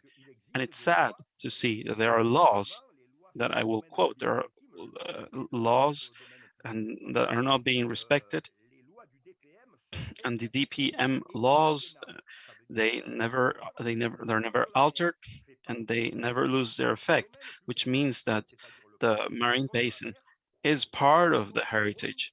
So it needs to be restored after an activity it ends. That's why we see places that are demolished after the industrial activity has ended. And how do you restore now to the original state when the authorization doesn't exist or doesn't exist anymore? And what will happen now is that the industry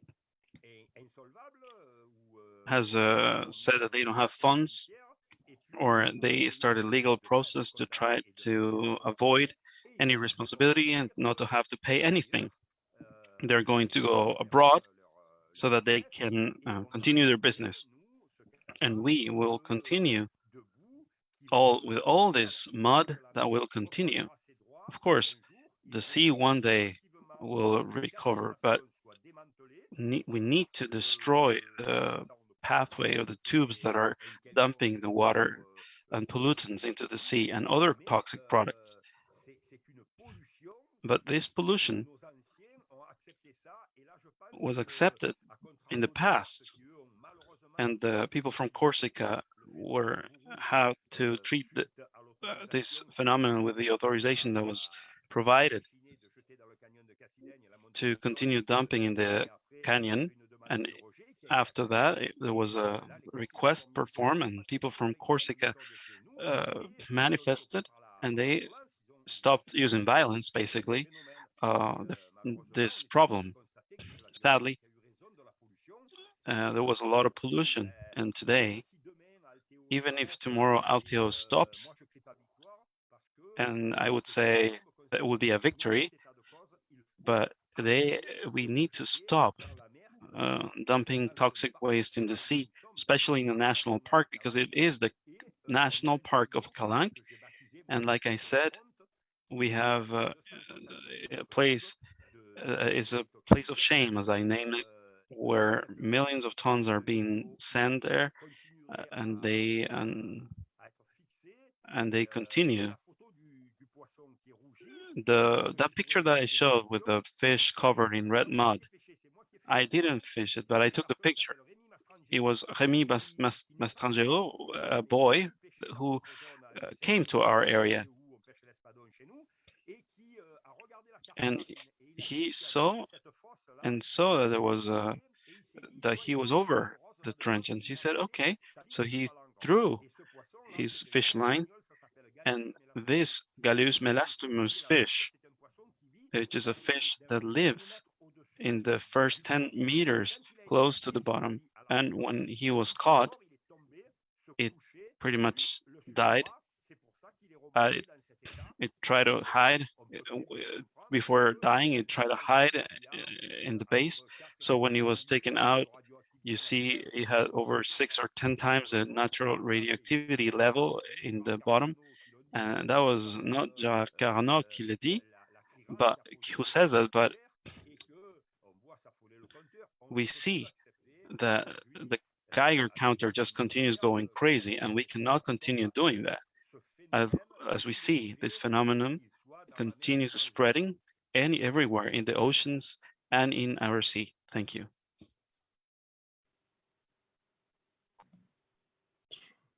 Thanks a lot for sharing this testimony, Jihad Karodano. And first of all, now we will have some time for questions. And Thank you so much for your... Yes, I will begin with one, which is with your observation and experience so far, I wonder if you can describe what you think will happen with the population of fishes and other marine species if nothing is being done.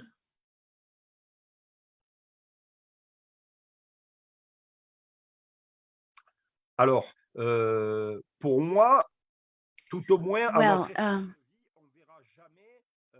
in my view, we'll never see a difference because this amount, this quantity that I have talked about of products that is being diluted on the Mediterranean seabed, the canyon is completely covered. We have seen different places in the line of the canyon in the first trench, but there are more than 30 meters thickness.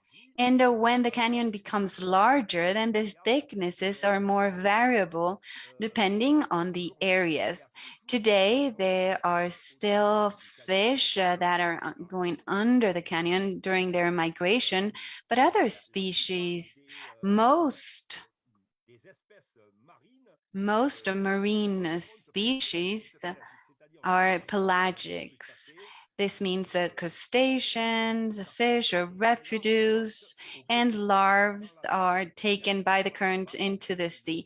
Some on the surface, some in the middle, some on the lower part. If they will find a favorable environment, they will develop. But if they find a mortifer substance, they will avoid it. And everything that is left on these underwater areas, these coral areas, all the corals have been suffocated in the canyon, especially the food chain has been seriously affected. I will be speaking about the report presented on oysters. This has been mentioned by Jean Ronan a moment ago. These species that have been used to measure toxicity. This has been done in species as Ivan Flo has explained. We've had more than 80% of oysters that did not reach their shell phase. But of course, if this is valuable on oysters, then it's applicable to all sponge species on other parts of the food chain. We have, before we fished species that have completely disappeared. In the Cassidaigne trend. During 2 days of fish, we could recover what we have lost. But today, it's not even worth going out. We cannot fish what we obtained before. There's no comparison. We are not going to take the risk to poison our clients by taking species that are so affected. Of course, now these are considered toxic, radioactive, because industries have not stopped using favorable terms. They have called these inert waste to speak about la sécurité des aliments. Quand ce n'est pas le cas, what is the factory that can throw arsenic into the sea? This is inconceivable. But this exists in France, and it's happening in the Gardanne National Park. This needs to change. Climate will not change, even if we have climate change and everything. We'll still be having dominant currents. We will have mistral winds. We will have all these affected elements that prevent us from working. And of course, when we go out in this affects us so much, especially we need to fish differently. We are not interested in obtaining fish that do not contribute to our income. And we are discovering species that have a strong or high added value. These are costly. These are delicious fish. These are fishes that can be fished in 200 and 500 meters depth. And today, it's an old souvenir. There were predators, sharks who measured 4 or 5 meters who were living in these areas. And this is the proof that the food chain is complete, because when we have large predator, this means that the ecosystem is more or less complete. We used to fish different species 30, 40 kilograms before, but today this is just a memory. Personally, even if I'm not a pessimist, a natural pessimist, I'm always thinking positive, but these practices that we had before, well, at the time, of course, we did not see the backlash that we see today. There was not the material we see today. And industrials have taken advantage of this. Today, all our divers, well, of course, today we can send submarine robots for our studies. There's better communication. This is favorable. But we've told the truth. I've received a pressure from different persons in Gardanne who have tried to intimidate me, and I have invited them to come into the sea with us. And I told them that we are all heads of families. We have families to feed. And our difference is simply that each one of us are in different areas. We have the same interest. Come with me. Let's look at the reality. Let's try to find solutions together. Some of them have been sensitized. Some of them have recognized the mistakes made. And well, this has been in 72, they made a terrible decision to use the sea as a waste bucket. And we will see many centuries go by before we see the sea being restored to its initial status. Thank you, Jihad Karodano. I know that President Cormac Cullinan has a question as well, so please go ahead. Thank you very much. I thank you for your testimony, which as a person who loves the sea and a diver myself, I find extremely shocking. And I was very moved when you referred to this as a place of shame. And I understand that it is not possible for us humans to restore the damage that has been done to the underwater ecosystem. And I understand that the company has made sure that it cannot be ordered to repair that damage. And this is a situation where if we were talking about humans causing terrible damage to other humans, as has happened at various times in history, there are processes of atonement where we acknowledge the damage that we have done, and there are memorials or other ways in which the guilt is acknowledged so that future generations learn from the mistakes of the past. And I was curious because behind these companies, of course, are people. There are people who have made livings from causing this damage, who have made profits from causing this damage. And I wondered, do you have any suggestions of what could be done by way of atonement? What could be done, at least at a moral level, to acknowledge this harm that has been done, so that future generations do not learn from it, even if we cannot physically restore it?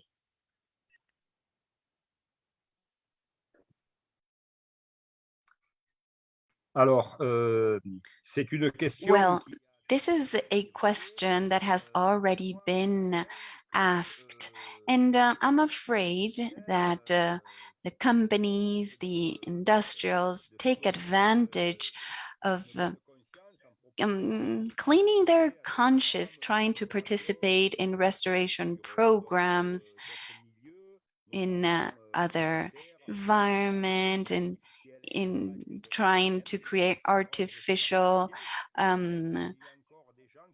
reserves. And I think some people are taking advantage of something that I would call a green machine, because the companies, the industrials, not Alteo, because they arrived in 2012 and they were trying to lift the trench Péchinet. It were already there, sending all this advertisement for years, and finally these are like vitamins being thrown at the sea.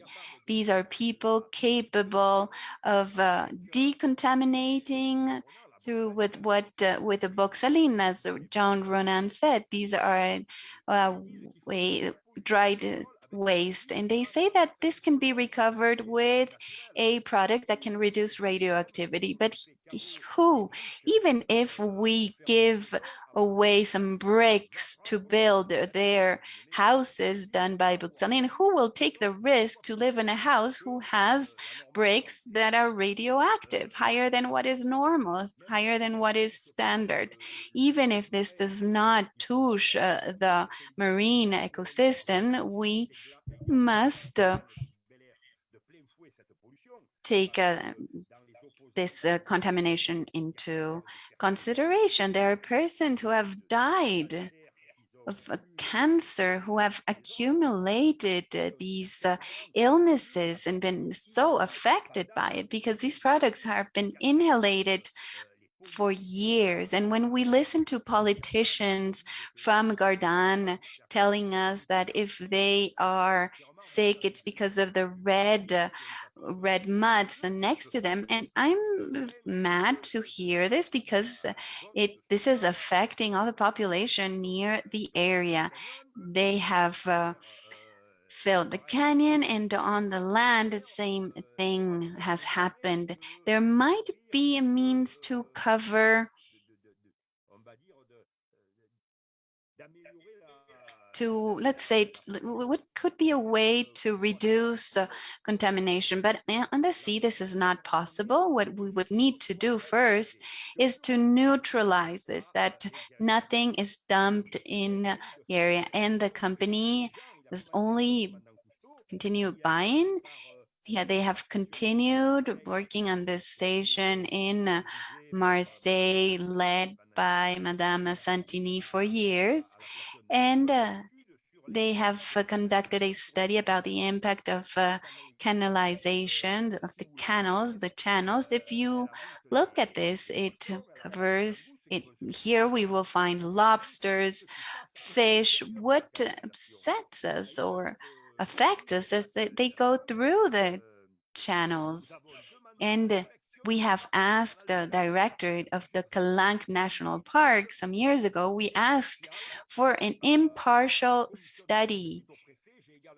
And we also asked the prefect that more than creating these commissions that are only ways to gain time to benefit the company, we should send a robot, this famous catamaran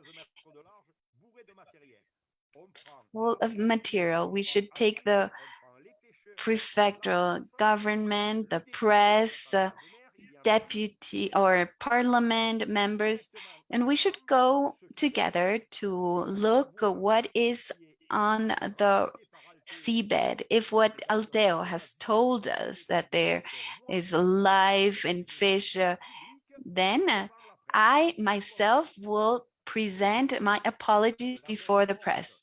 Now, if it is true what I have said, that the seabed is dead and there is so much damage, then we would need action. Prefect, they have gone since 2015, politicians, we've seen 3 prefects and 3 ministers of the environment who have gone one after the other. And we've only seen an evolution that has become worse and worse. We are not receiving responses, and I would prefer their methods. I wouldn't know what would happen if we went to put all this red mud in Paris in front of government buildings to see how we react. Let's see what happens. What would the media say if this was done, if these images would be so harming, so disturbing for the population? Now let's think about all the fish that are effective. Look at Thalassa and all these muds. If this would move things forward. Thank you. Well, thank you so much for these ideas that you're putting in us. I will give Valerie Cabanas the chance to ask a question. Oui, c'est pour faire suite à la réflexion de Marine. Yes, it's. I wanted to continue speaking about what Marina mentioned. I heard you say, Gerard, that oysters and oyster shell could not reach its maturity. This means also that all mollusks, all crustaceans, phytoplankton, and others are implied as well. Do you know technically if outside,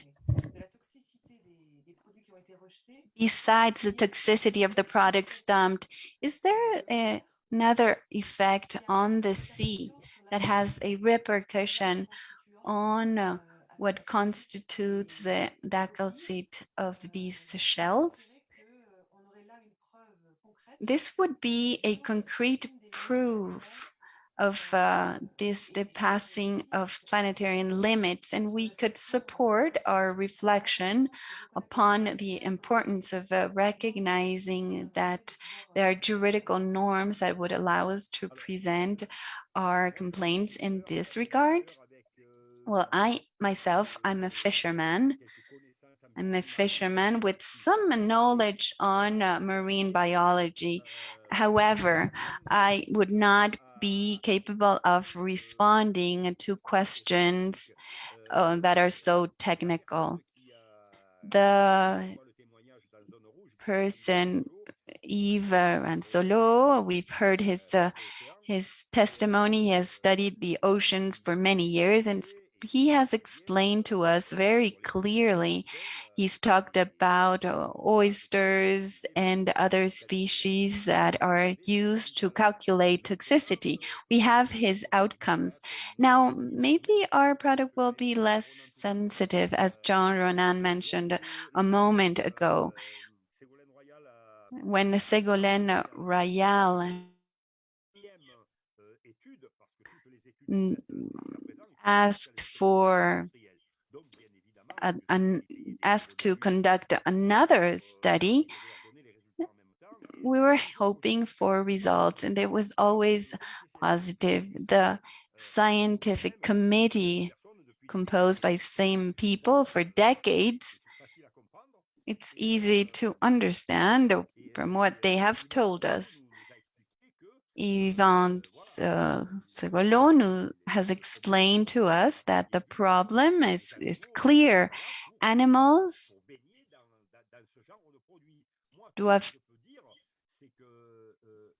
should not have contact with these type of products.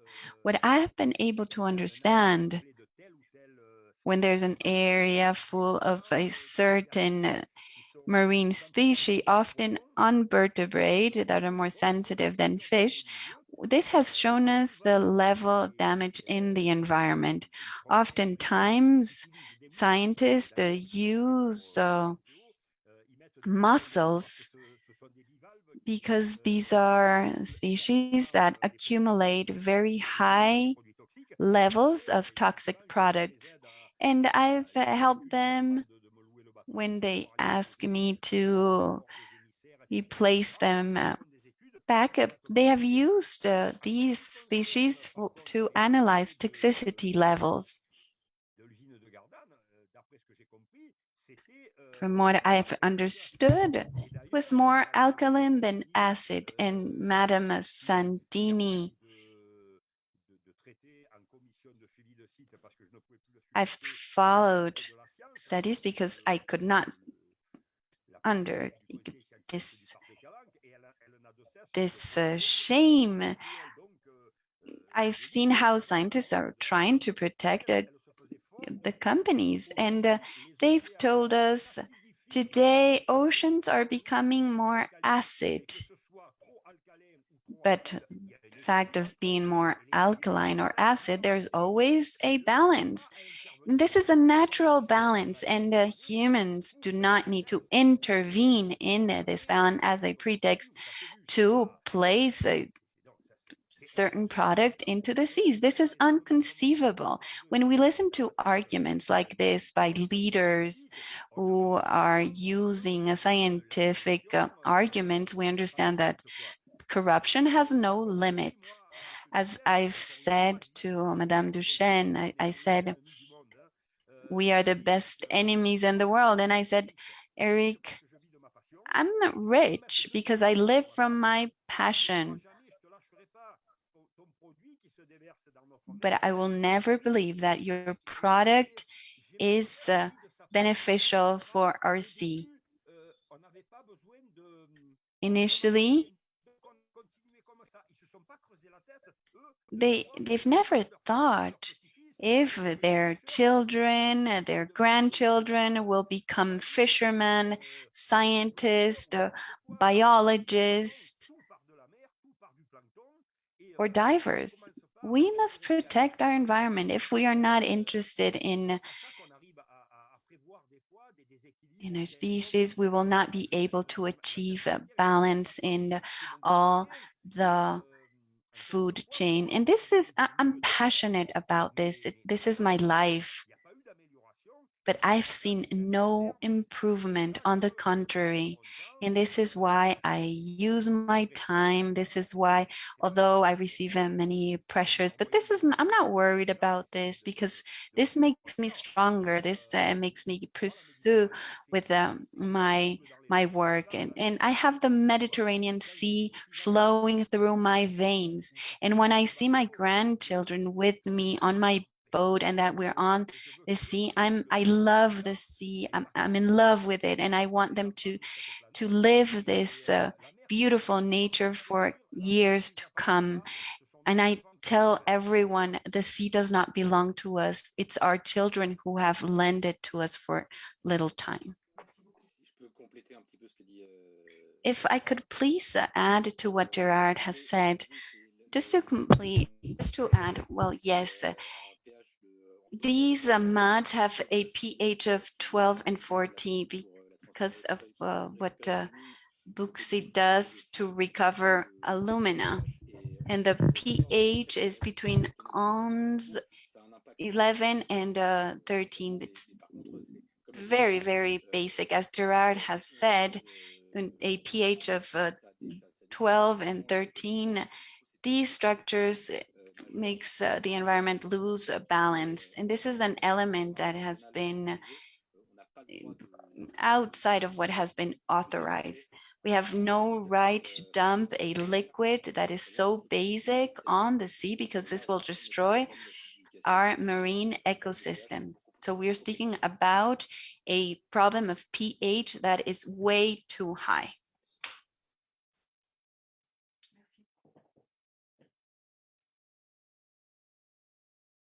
Thank you very much for this. I will now move on to summarize today's session. It has been rich in valuable presentation and testimonies. As we so beautifully got reminded in the opening water ceremony by Tom Goldtooth, water represents the beginning of life in many ways. When humans have created civilizations, the guiding arrow has led the way and pointed out where to settle down, and it has often been water. The Mediterranean Sea, situated right in the middle of land, as the name declares, is proof of this, since it's the cradle of many civilizations. Even through the water of Mediterranean Sea is a source of endless giving, the very cradle and reasons why humans live in this area, this seems to be forgotten. By many actors, the respect for the ocean and non-human life is gone, and the relationship unhealthy and one-sided. Over-exploitation for fishing, suffocating by plastic, and severe pollution caused by human activities are among the threats. The Mediterranean Sea faces these threats, and as a result, the status of the sea indicates that the ecosystem is now in grave danger. Today, during this tribunal, we have heard case presenter, technical expert, and injured party witness who have shared with us the testimonies of the outrageous situation of how the mining industry for decades has created these red muds of toxic, and they have dumped it straight into the ocean, polluting the water and all life living in it, as well as around us. The perpetrators in this case were considered responsible are the company Alteo and the French state. The amount of waste discharged from this alumina industry with the authorization of the French state since 1960s is estimated at a mind-blowing 30 million tons. The pollution includes arsenic, heavy metals such as alumina, iron, titanium, and chrome. And the pollution has affected an area about 2,400 square kilometers. Since 2015, the company Alteo no longer has the right to dispose the red sludge at sea, but it continues to legally discharge the liquid part in the sea, where the solid part is of the red mud are stored on land. With this, the pollution continues up until this day, and this action and reckless judgment have led to the violation of the sea and its right to live and exist, the right to protect on its vital cycles and processes without human disturbances, the right to water and source of life, the right to be free from all contamination, pollution, and toxic waste. These rights are stated in the Universal Declaration of the Rights of Mother Earth, the legal framework that guides us in this tribunal today. The evidence presented at this hearing today has shown how chemical waste clearly has exceeded the biological limits of the affected region, and how the impact means lasting and large-scale destruction of marine ecosystem. So as a prosecutor of the earth, I claim that this, in fact, is a major case of ecocide. Non-human life forms, whose interest I represent here today, have experienced permanent damage. It's the oysters, the mussels, and various kinds of fish who are the victims in this tragedy. The Mediterranean Sea is estimated to hold 18% of the world marine species, although it's only making up for 1% of the world's ocean. This area of Cassidaigne Canyon, which is particularly has been affected by the pollution, is said to have been characterized by exceptional biodiversity. Now, life and diversity has been replaced by death. The pipeline that emits the pollution is located in the very heart of the Calanquest National Park, as well as Nature 2000 site. And this goes under the Habitat Directive.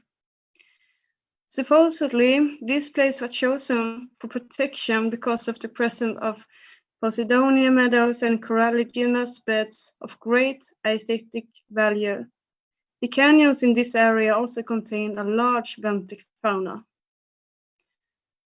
I now come to my demands, and I ask the tribunal to demand France to take all necessary measures to stop further source of pollution, and to immediately stop the source of pollution, and to preserve the aquatic ecosystem of the Mediterranean Sea, including all of its living organisms, as well as its terrestrial and aquatic sub-ecosystem.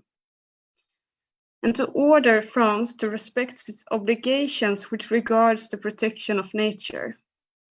For starters, this means the implementation of existing laws, such as that means for the state of France to recognize national and international laws against pollution, governed by the international law. Measures must be taken to stem pollution in accordance to the Barcelona Convention. Also, national park and environmental law. The decree of 18 April 2012 was created in order to guarantee the Parc National reinforced protection. Also, the state of France, together with Alteo, are responsible for collecting all relevant data and information regarding the effects of the affected ecosystem. And I therefore ask the tribunal to demand the government to launch an independent scientific studies in order to obtain maximum of data on the state of the ecosystem in order to be able to carry out actions of restoration and protection of the environment. In order to start a new era and clean up this mess, I ask the tribunal to demand the French government to provide adequate remedies to human and non-human victims of the pollution at the sea and inland. For this to happen and have a long-lasting effect, France needs to move on and adopt ecocentric laws, where nature is seen as alive rather than dead. With life comes rights. And I therefore ask the tribunal to demand the French Parliament to recognize and integrate its legislation, the Universal Declaration of the Rights of Mother Earth, and the French Parliament propose and establish an ombudsman for rights of nature to adequately uphold, protect, and implement the rights of Mother Earth according to the Universal Declaration of Mother Earth. And the French Parliament proposed and adopts rights to the Mediterranean Sea. The French Parliament to recognize and adopt legal status and subsequent rights for the Mediterranean Sea in order to relieve the sea from human pollution and ensure the preservation of its vital cycles. In order for crimes like this to be criminalized on a global scale and dealt with in an international criminal court, I also asked the tribunal to request that France launches a transnational dialogue with all countries having a coast in the Mediterranean Sea to discuss these rights of the Mediterranean Sea and draft a transnational action plan on the protection and preservation of the aquatic ecosystem of the Mediterranean Sea, and to request the French Parliament to establish the crime of ecocide in criminal law in order to prevent further irreversible environmental destruction. And finally, request France to judiciary recognize that the pollution caused by the Alteo plant is a severe violation of the planetary limits, therefore causing an ecocide, and therefore orders the immediate termination of discharge in the sea and on land until concrete measures are taken to guarantee the non-toxicology of its activity. I thank you, Honourable Judge, and I hereby give the word to President Cormac Cullinan. Thank you very much indeed, Madam Prosecutor, for the very powerful arguments that you have just made, and also for the evidence that you have presented to us today. I would now like to call on the Judge Lisa Mead, who has responsibility for this case, to say a few words. Thank you, President Cormac. I'm very grateful to all those who've presented evidence today of the severe and extensive damage done to the marine ecosystem off the coast of the National Park of Calanque near Marseille in the south of France. As judges, it's now our role to consider everything that has been presented and to formulate a judgment in the coming months, which will be published and presented in early September this year. And so, as the Prosecutor for the Earth has said, we've heard testimony from the case representative, the non-governmental organization ZEA, from its co-president Jean-Ronan Le Pen, also from a legal expert, Marine Calmet, and from one of the many injured parties, Jihad Karodano, a local fisherman with many decades experience in the affected area. And although, of course, we can't hear the voices of the many beings, the many species that have been impacted by the effluent flowing into the sea in such huge quantities, I felt that Monsieur Karodano very well put forward how some of these beings would have been impacted, but of course we can't hear from them directly, unfortunately. We understand that the alumina production company Alteo was invited to participate in this tribunal, but did not respond to the invitation. And in terms of the French state, we've been told that the Préfet des Bouches du Rhône recently responded by a letter to the co-secretariat of this tribunal, detailing the legal requirements that have been placed on the company Alteo since 2016. But this letter failed to mention or address the damage done by the discharge of the effluent into the Mediterranean Sea for the 50 years prior to the emergency intervention by the Préfet in 2016. And they also failed to mention anything about where future waste will be stored. So we've heard evidence of the extent of the damage caused by the alumina production, which starts at a distance of about 7.5 kilometers from the coast. Also, there's damage on land, but that's not our primary focus here. So focusing on the sea, I find it really hard to comprehend the magnitude of this this damage over so many decades, and with this conservative estimate of 32 million tons of industrial effluent. But as Monsieur Karodano said, if you do the maths, it could actually run into hundreds of millions of tons just being discharged by one alumina factory, which is just frightening to conceive. So the ongoing harm to the ecosystem is due to this previously dumped red mud deposit, and it's lying at the bottom of the ocean. We hear in an oceanic trench called the Cassidaigne Canyon. And these red mud deposits are estimated to be up to 20 meters thick in places and extending over an area of 2,400 square kilometers. Again, hardly conceivable. But also we heard that recently, since 2015, there is now more damage from liquid waste, where the red mud has been separated, which is also dispersing heavy metal particles even more widely through the sea.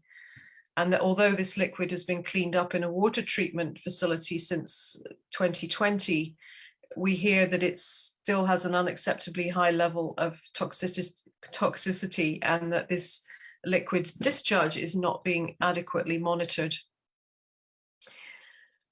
So, yeah, it's almost inconceivable this kind of activity is taking place anywhere in the sea, but particularly in an area that is now has been designated as a national park.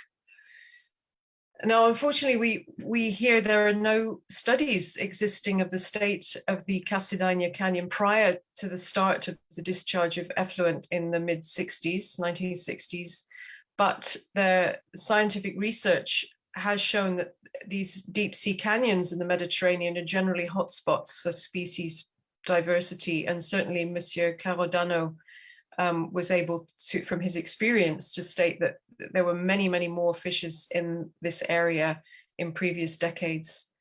And he also gave testimony as to how the red mud has increased in level. So the fish coming up from much nearer the surface are now can be covered in this red mud. So evidence has also been presented showing non-compliance with various national, European Union and also international environmental laws by both the French state and also by the company Alteo. So after considering all of the evidence presented today, we, the judges, will base our judgment principally on the Universal Declaration of the Rights of Mother Earth in order to determine whether the inherent rights of this specific aquatic ecosystem have been violated. And as the prosecutor for the Earth stated, in Article 2.1, members of the Earth community have the following rights, among others, the right to life and to exist, the right to continue their vital cycles and processes free from human disruptions, the right to integral health, and the right to be free from contamination, pollution, and toxic waste. And lastly, the right to full and prompt restoration for the violation of the rights that are recognized in the declaration and which are caused by human activities. So obviously we need to deliberate fully on this, but I think we can safely say that on a preliminary assessment of the evidence presented, all of these rights have been violated in numerous ways by the incessant discharge of millions of tons of toxic red mud effluent into the sea. And I just want to reiterate here, when we talk about rights for aspects of nature or parts of nature, we're not talking about humans giving rights to nature. We're talking about fundamental rights that all members of the Earth community have. And also the fact that the Universal Declaration recognizes that in order to guarantee human rights, it's necessary to recognize and defend the rights of Mother Earth and all beings, because we are all part of Mother Earth, an indivisible living community of interrelated beings. And as was pointed out to us, how can we guarantee to future generations of humans any kind of habitable planet, a biosphere, if we are not taking care of our precious natural world at the moment.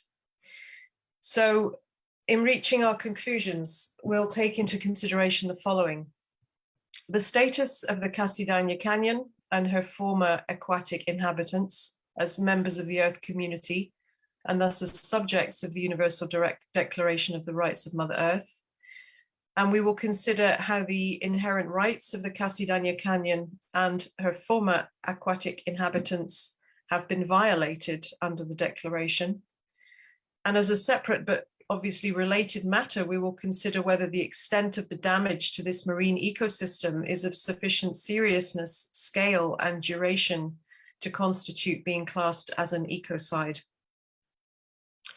And further, it's our task to determine, as far as possible, accountability and responsibility of the relevant parties for the violations of the rights of this aquatic ecosystem, as well as any possible remedies or restorative measures that may be available, if any. And lastly, we will consider whether any preventative or precautionary measures should be taken to prevent further violations of this aquatic ecosystem. So I wanted to close by remembering some of the final words of Monsieur Karodano, our witness, who's a long-term fisherman, and he said, "I have the Mediterranean Sea flowing through my veins." And for me, at a very human level, I think this simple sentence very eloquently conveys the tragedy of what has happened to the Cassidaigne Canyon. So, esteemed members of the tribunal, I will now hand back to President Cormack to close this, the final session of the European Tribunal for the Rights of Aquatic Ecosystems. Thank you, everyone. Thank you very much, Judge Lisa Mead. So we now come to the end of this hearing and also to the end of the series of 5 hearings in defense of aquatic ecosystems. But before closing, I would just like to spend a few minutes reflecting on the journey that we have made together. In January, we started in the mountains with the Sea of Ice. And we looked at the source of the water, but also of how this repository, not only of water, but also of history, is being affected by global climate change. In February, we went across the world to the Moroni River between French Guiana and Suriname. And we heard about how the whole river basin is being poisoned by mercury mining and the terrible impact on particularly the indigenous people, but also the river system. And what was so important is because we are not a tribunal that is bound by the boundaries of a country, we are able to consider the whole river basin. If we were a court in either Suriname or in French Guiana, we could only consider half of the river basin up to the national boundary. In March, we went to Sweden and we looked at Lake Vatten, and we were faced with the attacks on not only the physical reality of the lake, but the assault on the dignity of this body of water, which is assaulted by being used as a testing ground for the military. And we were required to consider a lake not only in its physical dimension, but also what it meant as to the people, to the heritage, and whether its rights of dignity as a being were being violated. In April, we went to the Balkans, and we were reminded of why it is so very important to take a holistic approach, because we heard of hundreds of mountain rivers and streams being dammed because of a policy designed to promote renewable energy through the construction of small-scale hydro plants. So this was a policy, supposedly a green policy to address climate change, but because the rights of the whole Earth community had not been properly considered, the efforts to address climate change were having a terrible effect on the aquatic ecosystems. And finally, now in May, we have followed the water cycle down to the sea, and we end up in Marseille listening to the terrible story of devastation that has happened over many decades and which continues to occur. And if we think of all of these cases together, if we approach these from the perspective not of humans, but of the aquatic communities, we have heard a series of stories of terrible assaults on these communities, assaults which have been made by people because they make money from doing so. In other words, people have been paid to cause this terrible harm to other beings with whom we share the planet. And this has been a very moving journey, and I would like to pay tribute to all of those people who have made it possible. From conceiving of the idea of this tribunal to arranging it and to arranging all of these hearings has taken approximately 2 years of work and many, many thousands of hours of commitment from people who have volunteered their time. And there's not time to name everybody, but I commend you all for your service to Mother Earth and to all of us. Thank you very, very much for what you have done. I think this has been an extremely important series of hearings. And before I hand over to the Secretariat for the final words, may I just say, sorry, before I do that, let me just answer the question about what will happen next. What happens next, as you've heard, is that the judges will meet and deliberate on the judgments. We will write the judgments, and in Marseille on the 4th of September this year at La Paz, there will be an event of 1 day to summarize the tribunal, and then on the 6th of September, there will be an announcement in the IUCN conference itself of the judgments. So before I hand over, I would just like to say one brief personal word. We have heard harrowing stories of the damage to Mother Earth, which have moved all of us. But I have also been very encouraged by the wonderful people that have appeared before us in this journey. I would have loved to have met you all in person, but sadly that has not been possible. But I have been very moved by the many passionate defenders of Mother Earth that have appeared before us and have spoken from their hearts and from a place of deep connection with the places that they love. So thank you all for that. It has been extremely moving, and I take that with me as an antidote to the terrible stories of destruction that we've heard. I now declare this hearing closed and ask the Co-Secretariat to have the final words. Thank you all. Merci Cormac. Merci à l'ensemble des Thank you. participants. Thank you to all the participants, Les all those who interventions étaient toutes presented. très riches. We Je had voulais aussi very remercier good l'équipe presentations. technique, I would que ce like soit to pour also la thank the traduction, la technical work for the communication et interpretation, autres, communications, and others. qui nous ont été tous d'une They très grande have aide. been of great help Sachez for que le us. secrétariat reste ouvert. And Vous remember pouvez that continuer the de nous forum is envoyer still par mail open. You des can send us informations, des emails, documents we can que request nous informations, transmettrons au or you juge can pour qu'il soit send pris en documents that we considération can dans le verdict then final. also Notamment show. si vous avez If you des have preuves à any propos des projets présents proofs ou futurs that will en help our projects in Guinée-Conakry the future ou in Guinea si des études Conakry, indépendantes or sont lancées, independent vous studies pouvez as well, aider. you can share them as well. Par ailleurs, si la situation sanitaire le permet, comme If l'a dit Cormac, situation le allows verdict us, sera rendu en personne à Marseille lors like du Cormac congrès de said, we l'UCN will qui se have the tiendra à verdict in Marseille donc Marseille du 3 au from 11 the septembre 3rd to 2021.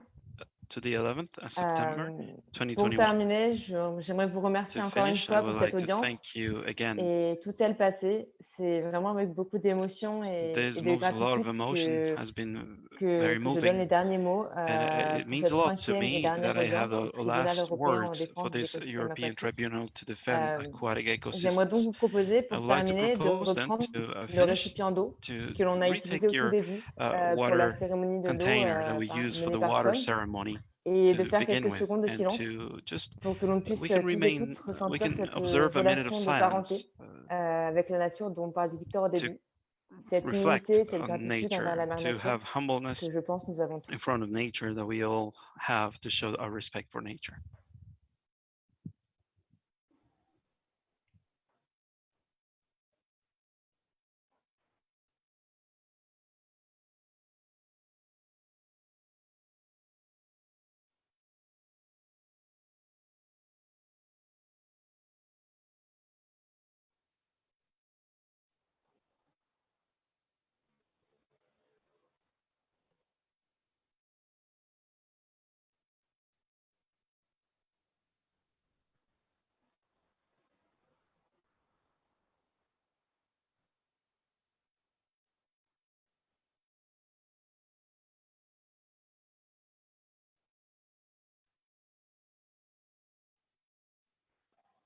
Je vous remercie. Thank you very much. Merci encore à tous et toutes. Again, thank you to all of you.